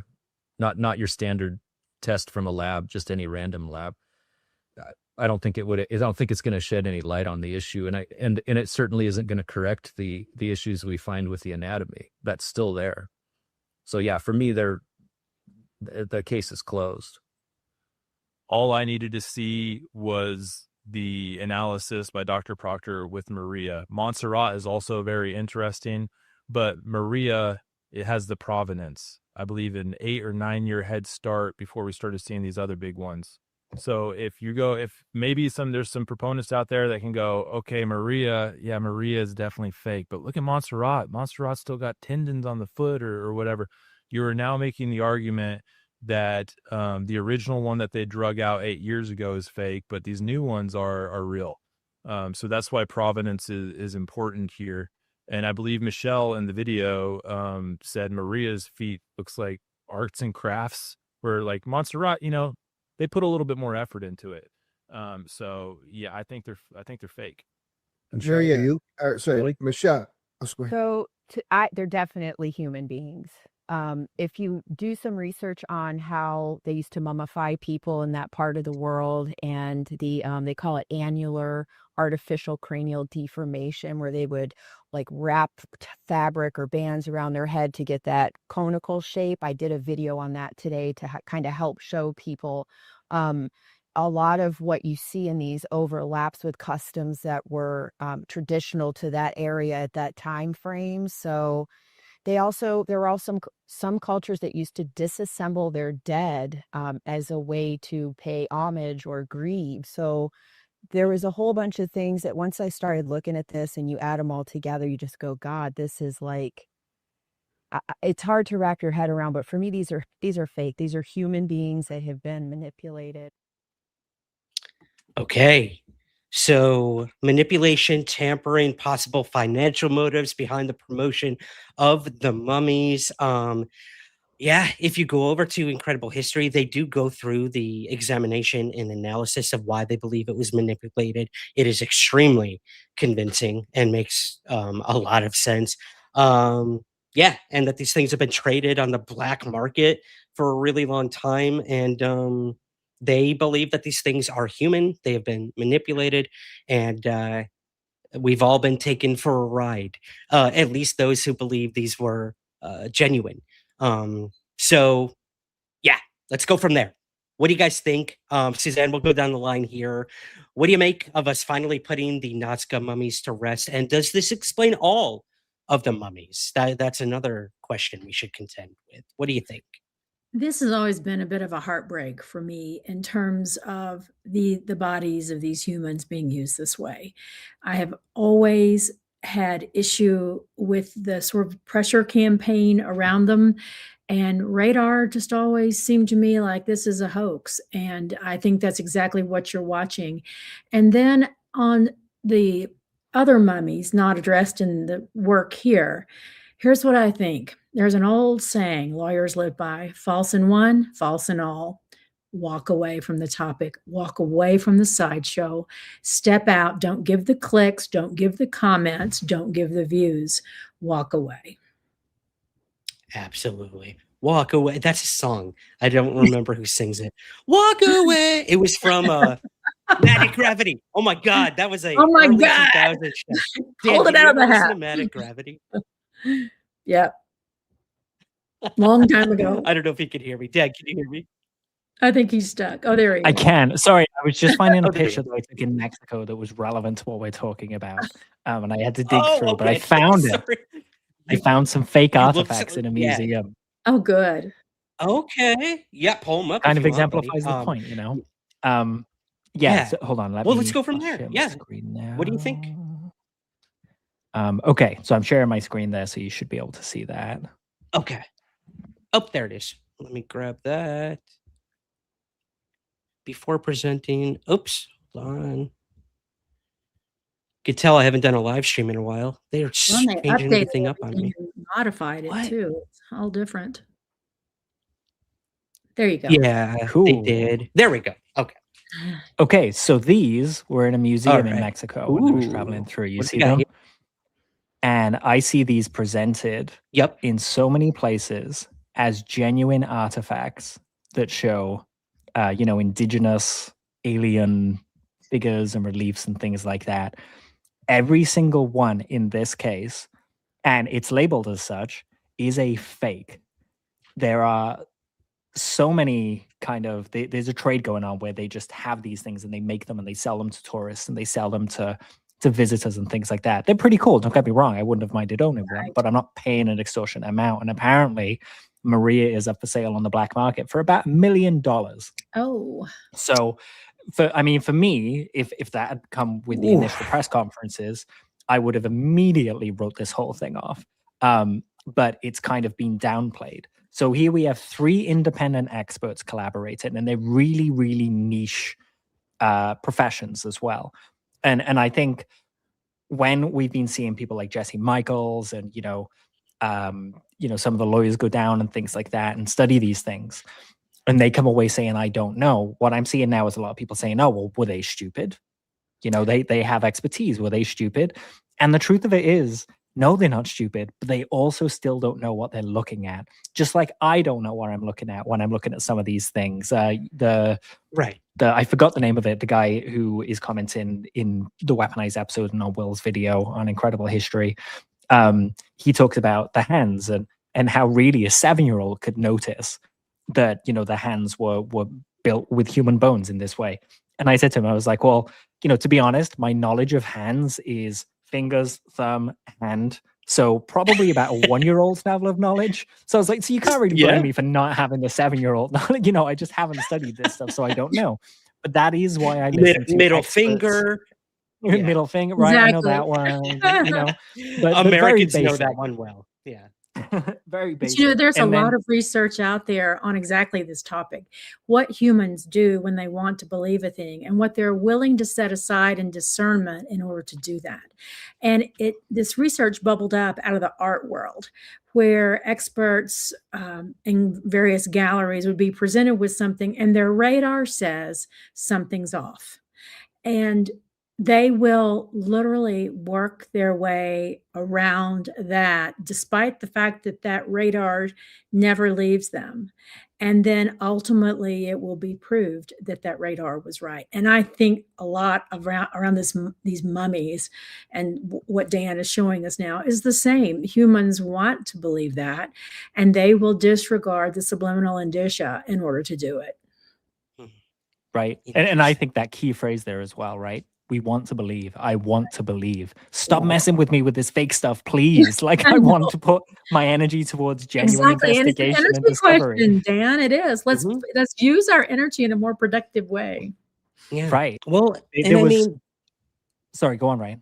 Oh, I was going to say, the want to believe has driven ufology since the dawn of modern ufology, if not earlier. I mean, we want to believe there is something else out there, and we will be willing to sacrifice, due diligence, common sense at times, or even a simple Google search to validate our beliefs or what someone else is telling us to believe, which is a hint for our final story of the night. But that want to believe will always be there. It is on the X-Files poster, which I think was genius, that the UFO in that poster is a fake, is a hoax, is a fraud.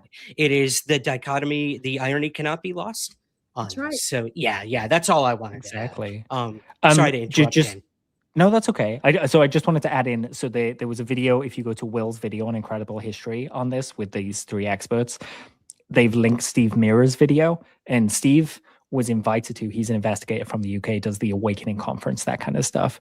Mm-hmm. He was invited to study these things before they were announced, and they documented their experiences as they did it. There is testimony from someone that knows the gravedigger telling him, oh yeah, he sent me out into the desert to look for dried nerves, look for a dried heart, look for ones with brains, look for ones with hands. So I was bringing all these things in bags to him, and he said he was going to give me $300, and then he didn't pay me, and I couldn't eat that day.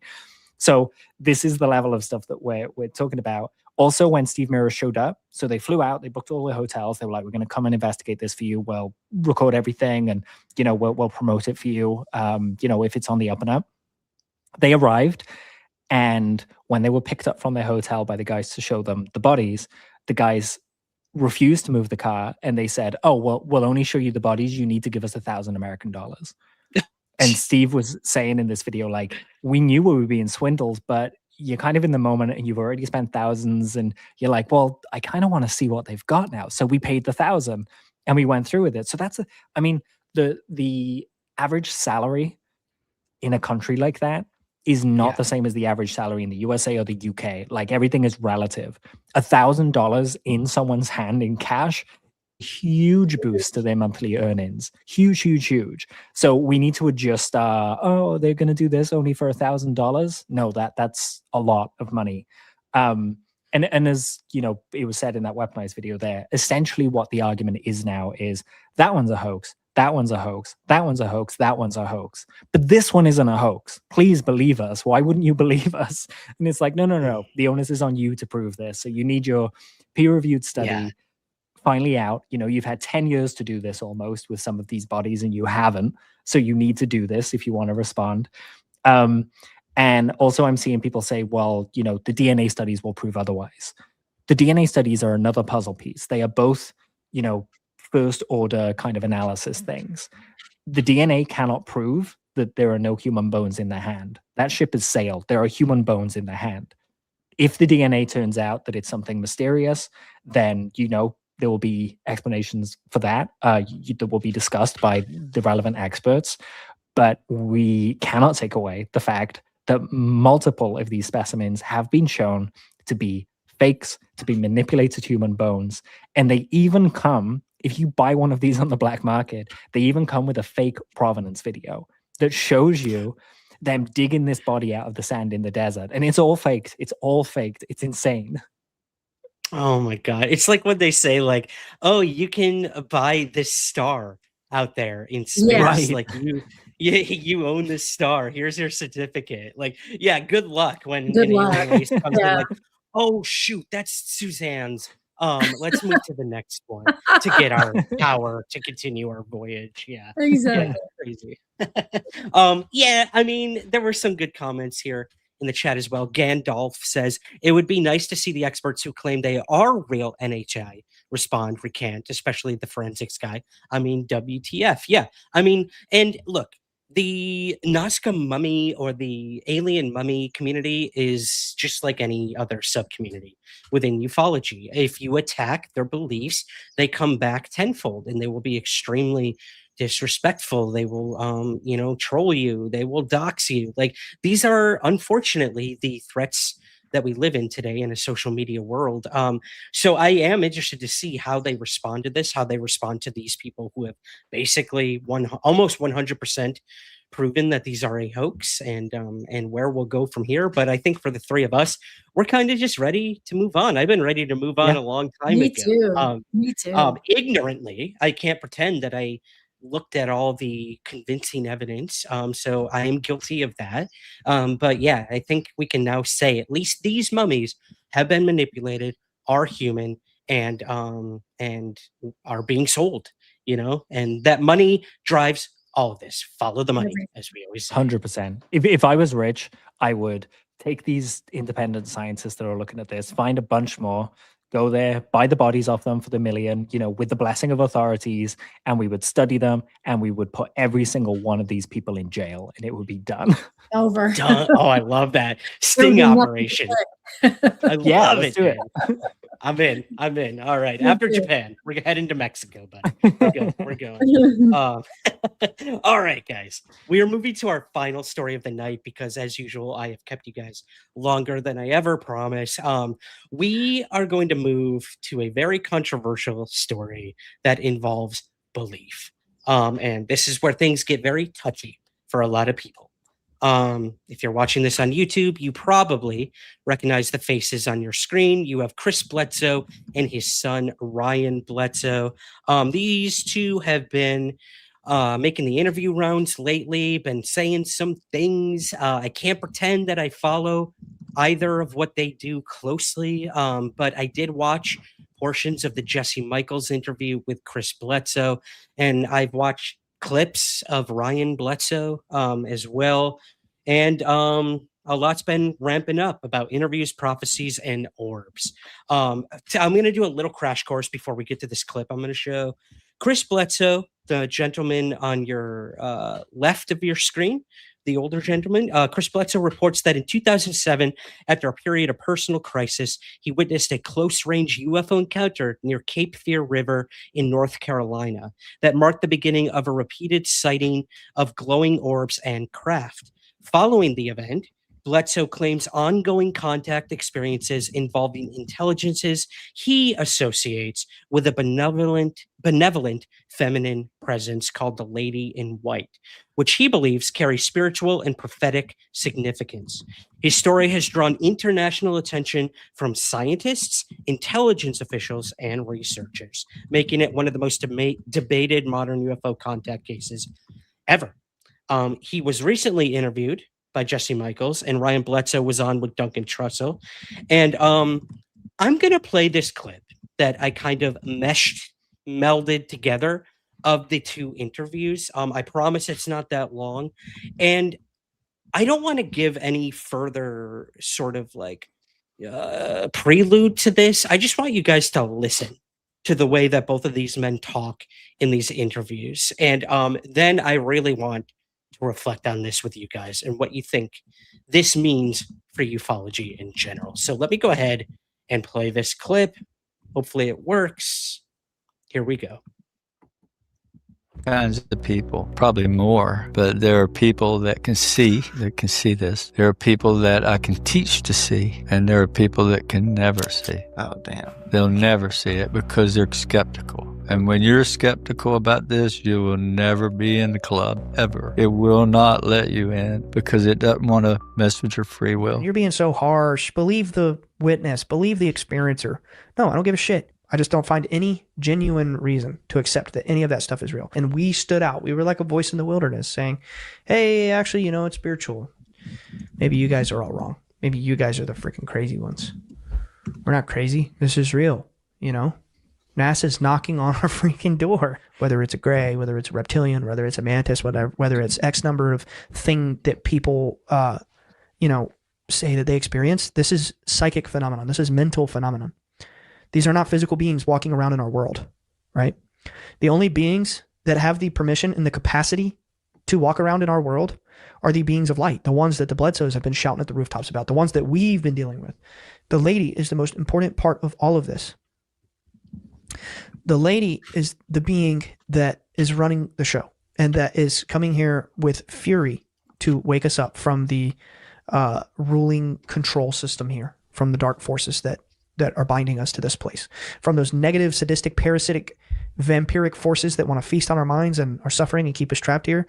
The lady is the force that, destroys that and severs that power over us. Now, we are approaching a point where on the collective level, this power will have free reign in our world as long as we all collectively and freely invite it. And I believe they will be able to help get rid of the dark forces that are controlling us. And, their days are numbered. The dark forces are numbered. And that's kind of what the plan is of this UFO phenomenon. It's not just a dog and pony show. It's not a magic trick. It is a very real prophetic force that has been guiding us for thousands of years, helping us barely survive, right? Until we got to this fated moment in our destiny where these two worlds were crossed, where they can just have free reign to come into our world and do what they want. And you received a prophecy about 2026 as well, right? Yeah. And what was that?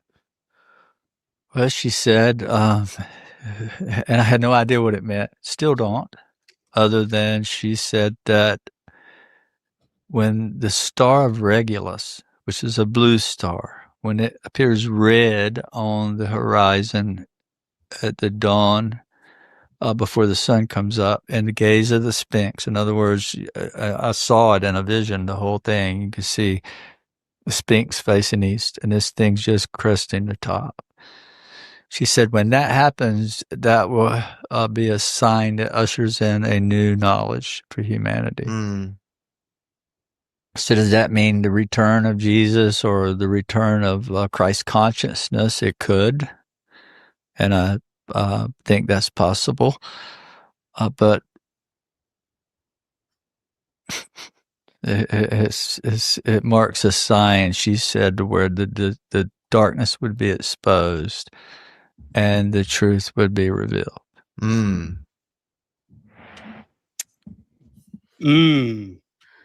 That's pretty much what I'm saying. Okay. A lot to break down here. I'm trying to keep it together. I'm getting very mad. Ooh. I have met Chris Bledsoe. Very nice guy. Very, very nice guy. I've spoken to him briefly in emails. You know, I believe that this man had a genuine UFO experience in his life, as many do. You know, in a time of struggle, these things will often appear to people. We hear that all the time of great emotional times in your life, a UFO will appear. And then it's how you integrate that into your life. I have been for that from the very beginning. How you integrate a profound UFO experience into your life and move forward, how it changes you. This is the prime example of how someone integrates a UFO experience into their life. It is also the example of how it changes them. But it's also an example of how it can consume you, how interpretation can sort of influence the experience, which I'm not against. Interpretation is key here. But the way these two are talking really concerns me. And the way that the son, Ryan Bledsoe, is talking straight up pisses me off. In that limited clip of him saying that no other witnesses or experiencers he gives a shit about, and what they saw is not what they like. No, what the Bledsoes are experiencing is the true UFO phenomenon. Fuck you. There we have it. Stun gun miss. I'll I don't second know what that. else to say. I'm standing with you on that one, Ryan. Ryan, Fuck let me ask you a a question. million times. Yeah, please. Let me ask you please. a question. So is it making you angry because it is feeling like they are trying to control sort of the one true way, the one true truth? What is it that's triggering that for you? I'm struggling because I want to have empathy.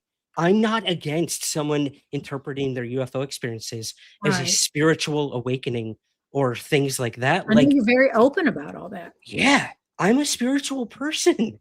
God, like Right. I do practice religion. But when I hear these prophecies, and now people are saying in the chat, these prophecies that he talked about in his book are coming to pass, and he's already changing the dates. Him and his daughter are taking photos and videos of UFOs that have numbers in them. I just like it. I don't so much have a problem with Chris Bledsoe.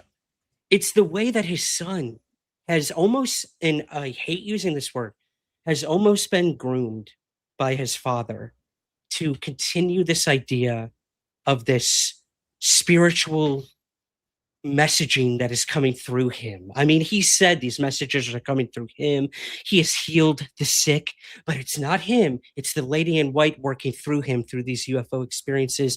They're taking people out in hordes to try to vector in the UFOs, a la psionics and praying and all this stuff.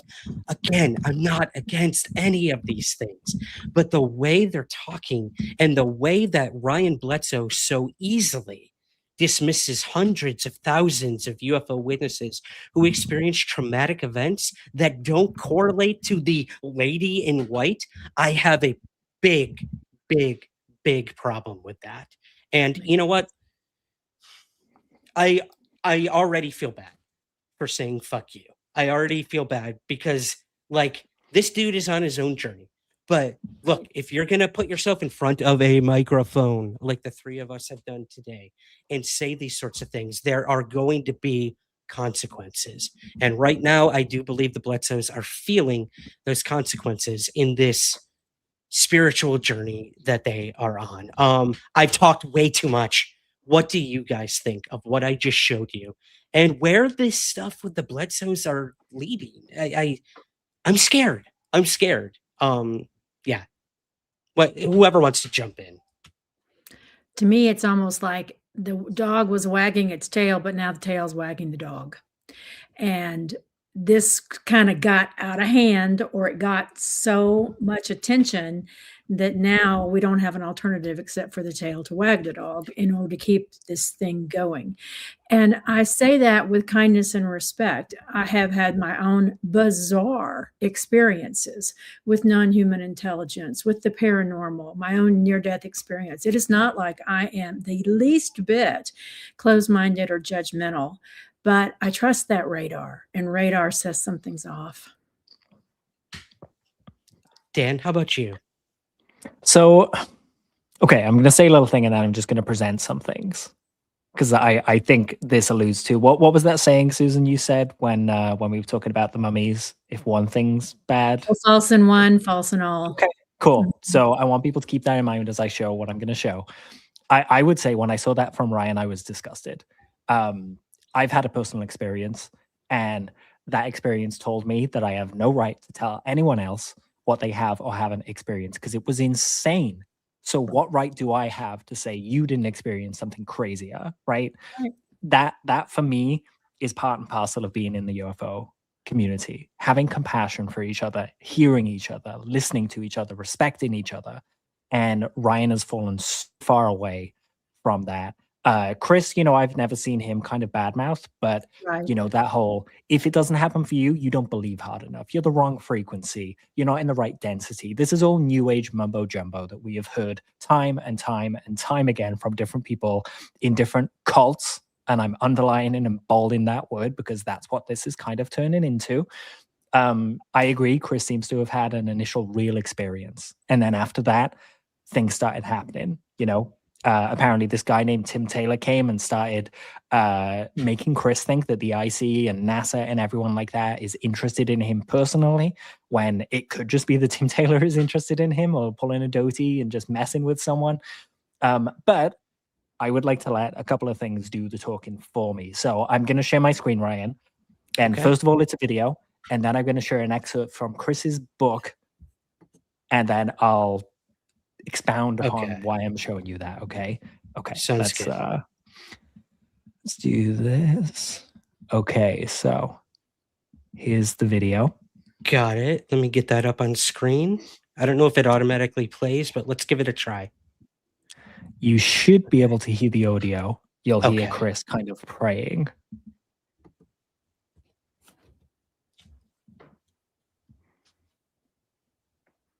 Wow.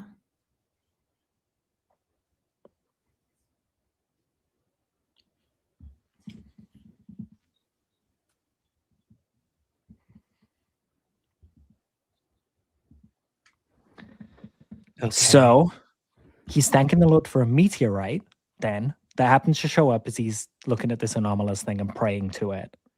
This thing he's praying to is a SpaceX rocket launch. It's like a Falcon. Yeah. It's a Falcon. He doesn't know what he's exactly looking what at. I thought. Yeah. When you have very little knowledge of what's in the sky, everything is a UFO. Right. And so this is what I think of when he says, if you don't believe hard enough, then you won't see anything. Because if I switch my brain off entirely and I believe that's a UFO, I'm going to have a great UFO experience with a Falcon rocket launch, right? So there is that. So let me just stop sharing here, and I'm going to share something else here. This one I'll explain as I go through. I've never seen anyone else talk about this. Let me know when it's up on screen there. Okay. I'm putting it up right now. Cool. So I've highlighted the relevant bits here, but I'll read them out for anyone that's listening. This is from chapter 24 of Chris Bledsoe's book, UFO of God, which does have a fake Leonardo da Vinci painting on the cover, for those who don't know. This chapter says... I didn't know that. Yeah, so it's a complete fake. It's I'll go into the story in a sec, but there's an amazing documentary on it that basically it's what I thought of when you said about the art world and how they confirm fakes and how fakes sometimes kind of get a lot of traction behind them and become bigger than they actually should be. But the painting sold for like 350 million to the king of Saudi. So that's now what it's worth, even though it's fake. You know, it's crazy. Wow. So in this chapter, Chris tells a story about an envelope he was sent. Okay, so it says, the last item I shook out was a small jewelry box. I opened it to find a 24-karat gold pin with a distinct triangle inside of a circle. It was almost exactly the same shape I had seen on the chest of beings at our home in 2007. I picked it up, and it was surprisingly heavy. There was nothing written on it, nor any other distinguishing features. One day, I would learn that this symbol is a closely guarded secret amongst those like Tim who work with the phenomena. It was known as an OP pin, short for off-planet, given to those who had direct experience with the phenomena. A small circle knows about them, and an even smaller circle has them. It's a good Christmas present, though I hardly knew who to thank for it. So I'm just going to go back to this bit here. He says the mailer came in, was unmarked and had no return address. Okay. So then he shares some pictures of these kind of things. You know, this is Ryan and Chris. This is all their posting. That's one of the things from the envelope. This is the pin from the envelope. You know, Ryan says here that, you know, it came from a similar place. This is the Camp David thing with the envelope in the background. You can kind of just see it here, right? Yep. So then this is a picture of the envelope that I was given years ago by Ryan himself in DM. And you can see on the top left there, it is from Tim Taylor. There is a return address on it. So already Chris is lying about it in his book. He knows exactly who this came from. Okay. So that story became, no, it's a mysterious thing. So then this badge that was sent to Chris. Okay. So you can see here, there's a triangle on it. And these again are pictures from their social media. So, you know, just emphasizing that they have posted these. You can see the word NASA just here. Yep. So line number 2, Chris said there was no writing on it whatsoever. So I went and did a little searching around because I wanted to know what this pin was. And lo and behold, a secret knowledge of Planet Pin is available on eBay for $12. For $12, YouTube. There's one here that's $250. Okay. So, you know, these things are prized after, and it's listed on Wikipedia. It is a NASA space flight medal that is given to anyone who participates in any mission involving space flight. So not just people that go off planet, but people that sit in mission control. So with that, what was that saying again, Susan? False in one, false in all. False in one, false in all. Great Wow. work. Great work. Good work, man. And that, I mean, the book is ghostwritten. No one's ever brought that up. I've posted it in a few places because I've been trying to be courteous to them. I approached them and I said, hey, you know, I know the book was ghostwritten. Chris didn't write it. So it might just be an error, kind of, you know, game of telephone and everything. And that's when I got blocked. Yeah. Oh. That'll do it. Well done, you. Right?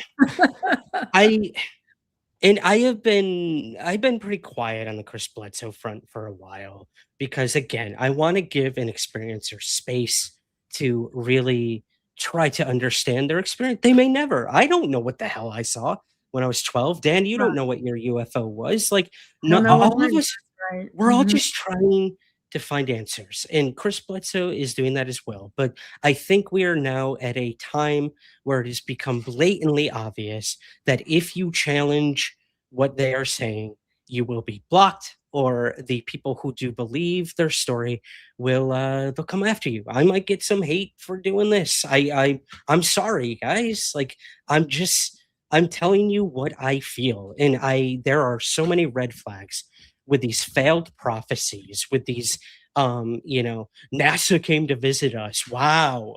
Well, then ignore the hundreds of thousands of other people. I think they're being used. I think they're being played. I think Chris became a very religious person. And look, again, all the power to you. If you can find something to believe in the world today, awesome.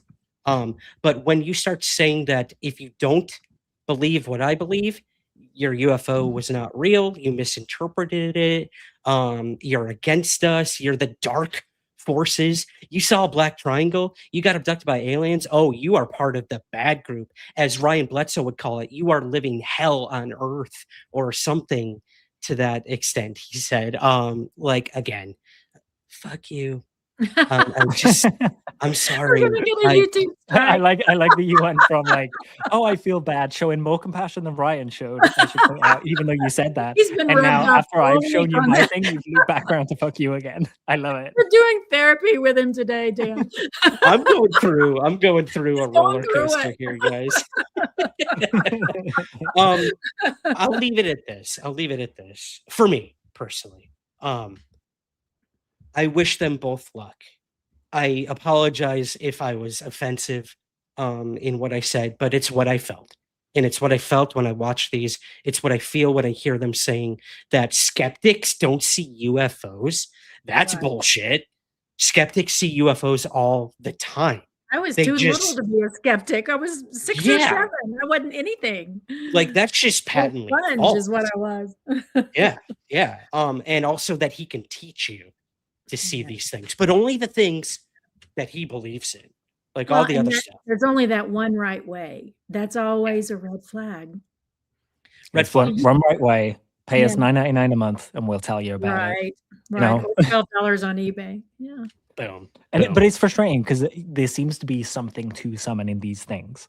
Right. I've Agreed. had strange experiences doing that. I wouldn't dare to go and tell anyone that they're genuine Well- aliens or something. I just don't know what it is. And a that's the different way to say what you're saying, Dan, is you can do harm by doing what they're doing. You can do harm to Right. other humans by approaching it this way. And that's not right either. It's going to be a varied experience, just like in near death, just like in paranormal. Everybody's experience is different. Are there patterns? Sure. Yeah. But there's not one that's right and one that's wrong. Yeah. I'll put it this way. You can see this question mark on my arm, right? And my horrible sweat stains. I apologize. I can smell it from every- here. Right? I know, right? Oof. Keep that question mark at the forefront all the time, guys. Never put a period on any of these things. I think most people will live their lives with these UFO experiences with a question mark. The Bledsoes seem to think that there's a period at the Right. end of what they're experiencing, and there isn't. There's a million periods because they will never explain what they have experienced fully. Maybe to them, they will have the answers, and that's great. But for the rest of us, don't shame us that we're Yeah. still on our own journeys. And that's all I'm going to say about that. Wow. Okay, I He's actually worked it kept out it of his together. system, I hope. I kept it together way more than I thought I was going to. I do wish the Bledsoes luck on their journey. I really, really do, because that's all Especially we're. Ryan. Yeah, especially Ryan. Nice first name, by the way, man. Yeah. Yeah. Cool, guys. Well, I don't want to end on a negative note. So from each of you, I would love to know, what are you looking forward to most in 2026 when it comes to UFOs? I don't know if you have like one big thing you're looking forward to, one small thing in this endless puzzle. But Dan, let's start with you, buddy. What do you think 2026 will bring to us when it comes to UFOs? Or what are you looking forward to most? So as soon as you said that, 2 pieces of media came to mind straight away that I'm really excited for this year. And that is, and actually, I guess we might not see it this year, new Stargate that's coming back. And that was always amazing in how it depicted how the Air Force kind of interplayed with all these kind of black projects. Stargate did a really good job of that, to the point where some episodes I was sat there with a raised eyebrow, and I could understand why some people go, is this a documentary? It's not, but they really did the research, right? There are also some interesting Air Force personnel that actually appear in the show too, that had a few ties to some strange things. So, curious there, but I think that could be really cool. Obviously, Spielberg's Disclosure Day, very excited for that. That's going to be coming out right as I'm getting married in June to my lovely wife, Elena. We'll be getting married in Wyoming, right by Devil's Tower. So hopefully we'll be able to go see Disclosure Day or have a screening or something there. But aside from those things, for me, obviously I'm interested to see how the congressional stuff goes, but that's for everyone else, right? I don't need that. personally. You know, I've had my experience. So this year I'm really looking forward to getting to some more places and exploring for myself these hotspots across the US, some in Canada, talking to interesting people, you know, and you'll be able to follow all that on my show. But I'll try and record as much of it as I can. You know, if you see any lights and stuff, it will all go on the channel, just like my Brown Mountain Lights one did a few weeks back. But yeah, I'm really excited to just embrace the path and the journey, and I'll share what I can as I go along it. But I'm excited to walk that path. Awesome, man. Oh, I love it. Suzanne, how about you? What do we got coming up in 2026 that you're looking forward to most when it comes to UFOs or space? Yeah. Well, I have just felt for the last year and culminating now with Age of Disclosure that we are truly watching them get to the pinnacle where I think for the first time in decades, I feel like we actually have a chance with the independent science going out there, with Age of Disclosure, with Disclosure Day, with the books. I feel like we might actually make some concrete progress this year in terms of having acceptance around the existence of non-human intelligence, and maybe even some military disclosure. I don't know. We'll see. It feels different to me. The momentum feels different. Yeah. Absolutely. I think you're right. Yeah. And I mean, we always joke about Stephen Bassett saying like disclosure is happening this year, it's happening this year. I applaud that man for continuing what he does in the field for sure. But I do It's feel gonna be like right at some point. I know. we'll He's try. exactly. Enough. Broken clock is right twice a day. Yeah, Stephen Twice a Bassett day. will be right eventually. I know what you mean. And, you know, like some skeptics might look at it as us chasing that dangling carrot forever. But for me, I think there's progress in anything. We are moving forward no matter what ufology thinks, no matter what religion thinks, no matter what each country thinks. Like the world continues to spin. And we're lucky that we're even here to see it continue to spin. So, you know, I'm looking forward to a year of just, again, continuing to realize what it means to be human. Perfect. I had to. And if UFOs happen to have something to do with that, awesome. I'll have a book coming out at the end of the year. I'm super excited about that. I'm working on a bunch of stuff. We're going to continue doing stuff like this. I'm going to Japan next month, so who knows what will happen with that. Hopefully I'll be able to bring you guys some information with that. But I do agree with both of you. Like, don't ever go in expecting like this grand disclosure of anything. It happens person by person. And I think we are all examples of that, along with the hundreds of thousands of other UFO experiencers out there and those who are just interested in the topic. It really does take all of us to try to detangle this very tangled web we call ufology. So yeah, I'm looking forward to a lot of things. Disclosure Day, I think, is going to be awesome. I'm trying to think if there's anything else. Can we get just I think I know what you're going to say. I think I know what you're going to say. You might. I wanted to just ask you guys so you've seen the Disclosure Day trailer. Yeah. And I'm curious what your theories are around the movie. So okay, I'll tell you mine right off the top. Is my most outlandish theory is that the disclosure is actually that the Earth is alive and channeling through people and can channel through all the beings here. So when you watch the trailer with that in mind, I got to go back it and kind of shifts about like, you know, the animals being involved and stuff like that. I think it's like a Gaia type story as opposed to aliens. I love it. Dude, that's awesome. Yeah. For me, yes.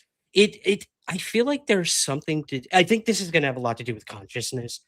Just kind of when they were showing the animals and stuff, they looked very almost like, what's that term? Uncanny Valley-esque. Like, I don't know if it was like the special effects weren't exactly what they should be or what, and then you got that image of like the person walking with all the animals to some like cabin. It looked like a painting to me. And I love going back to these ideas of like the co-creation hypothesis that Greg Bishop talks about, that this is all some sort of art piece, a performance of such. And I do envision this having something to do with art and consciousness and dreams. So I am going a bit more down the woo track with all of this. I don't think this is going to be what we all expected, like a US Navy, United States government disclosure event movie that we all thought.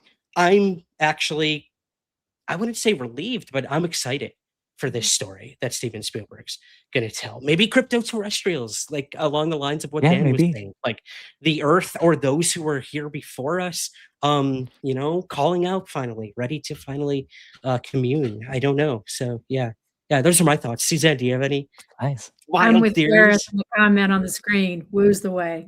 Woo's the way. Woo's Less the woo or more woo. Yeah, well said, Gareth. Love it. Love it. Maybe the lady in white will show up. You're like, who knows? You may take all those words back. Exactly. I'd love to be wrong. I think we all would. Yeah, exactly. Sure. Fine. Sure. Oh my gosh, guys. All right, let's get out of here. I've kept you way too long. But before we go, Dan, once again, please tell us where we can find everything you're up to, and give it to us, brother. Yeah, absolutely. So you can follow me on social media at The Signal. It's The Signal, but with a Z instead of an S because someone else had it. And my surname begins with a Z, so why not? It's cooler. But also, if you look at tobehumanshow.com, that'll give you the link for all of our, our YouTube, all the shows there. And it would be amazing to have anyone from here who wants to give even one show 5% of a listen. I'd love you forever. And thank you so much, Ryan, for having me. Susan, too. I love talking to you guys. And I've learned a lot talking to you today. Thank you. Great job. Me too, buddy. Yeah, and again, Dan and I are trying to figure out this collaborate thing on YouTube. So after this, I'm going to try to collaborate this over to his channel. So hello to all of the people over there, and nice. A big, warm welcome from our Somewhere in the Skies group for you as well, Dan. It's always a pleasure to have you, buddy. Suzanne, what do you got coming up, if anything? And let us know where we can find I'm going to march myself right over past Española, New Mexico tomorrow to see if I can find the La Madera crash site for that story. I'll be putting all that together for you, Ryan, and hopefully we'll get something interesting. I did take a little data out of the archive in Albuquerque yesterday. So I have a few little pieces already. So we'll see how that goes. If you want to find me, I'm Suzanne Westerman Landers on Instagram and also on Facebook. I'm on Discord. You can't miss me. I'm on Twitter. You don't want to follow me there. It's a lot of political ranting, and I repost what Ryan says. Now you're caught up on my Twitter feed. How to you both. You have both been speaking out and using your voices with aplomb. So mad respect there to you both. Trying. I sometimes regret it, but that's a story for another time. But no, thank you. Thank you to both of you. I should mention too, as of our streaming this, I have a brand new episode releasing in just a couple hours. UFOs of the Wild West over on the main feed of the podcast. This horribly AI generated image. I apologize to all my artist friends out there. I'm just that boomer, creeping up boomer, messing around with AI. I won't keep doing it. I promise. It is a lot of fun though. It's pretty darn amazing. It is, and I used it a lot tonight, and I feel really disgusting. But yeah, it is what it is. Check out our brand new episode, UFOs of the Wild West, premiering in just a couple hours on the main feed. Once again, your code word is reckoning. Put that in your Apple Podcast reviews and Spotify comments in the future as well. Cool. It's going to do it, guys. Thank you again, Suzanne. Thank you, Dan. Sure. And Thank you. Again, this is in memory of Eric von Daniken. I hope he's finally getting some of those answers to some of life's biggest mysteries somewhere in the skies. And this goes out to him, his friends, his colleagues, his family. Thank you. Thank you for inspiring so many of us for generations with your curiosity. So yes, Eric von Daniken, thank you. Thank you. Thank you. I should probably say that without me as a cowboy on the screen. Thank you, Eric von Daniken. Thank you. Thank you. Thank you. We really do love you, appreciate you. And that's going to do it, guys. So thank you so much for joining us tonight. If you have any questions, comments, you can email us put those reviews up, and we would certainly appreciate that. And I will leave you, as always, with our mantra: keep your feet on the ground, but never stop searching somewhere in the skies. Have a good night.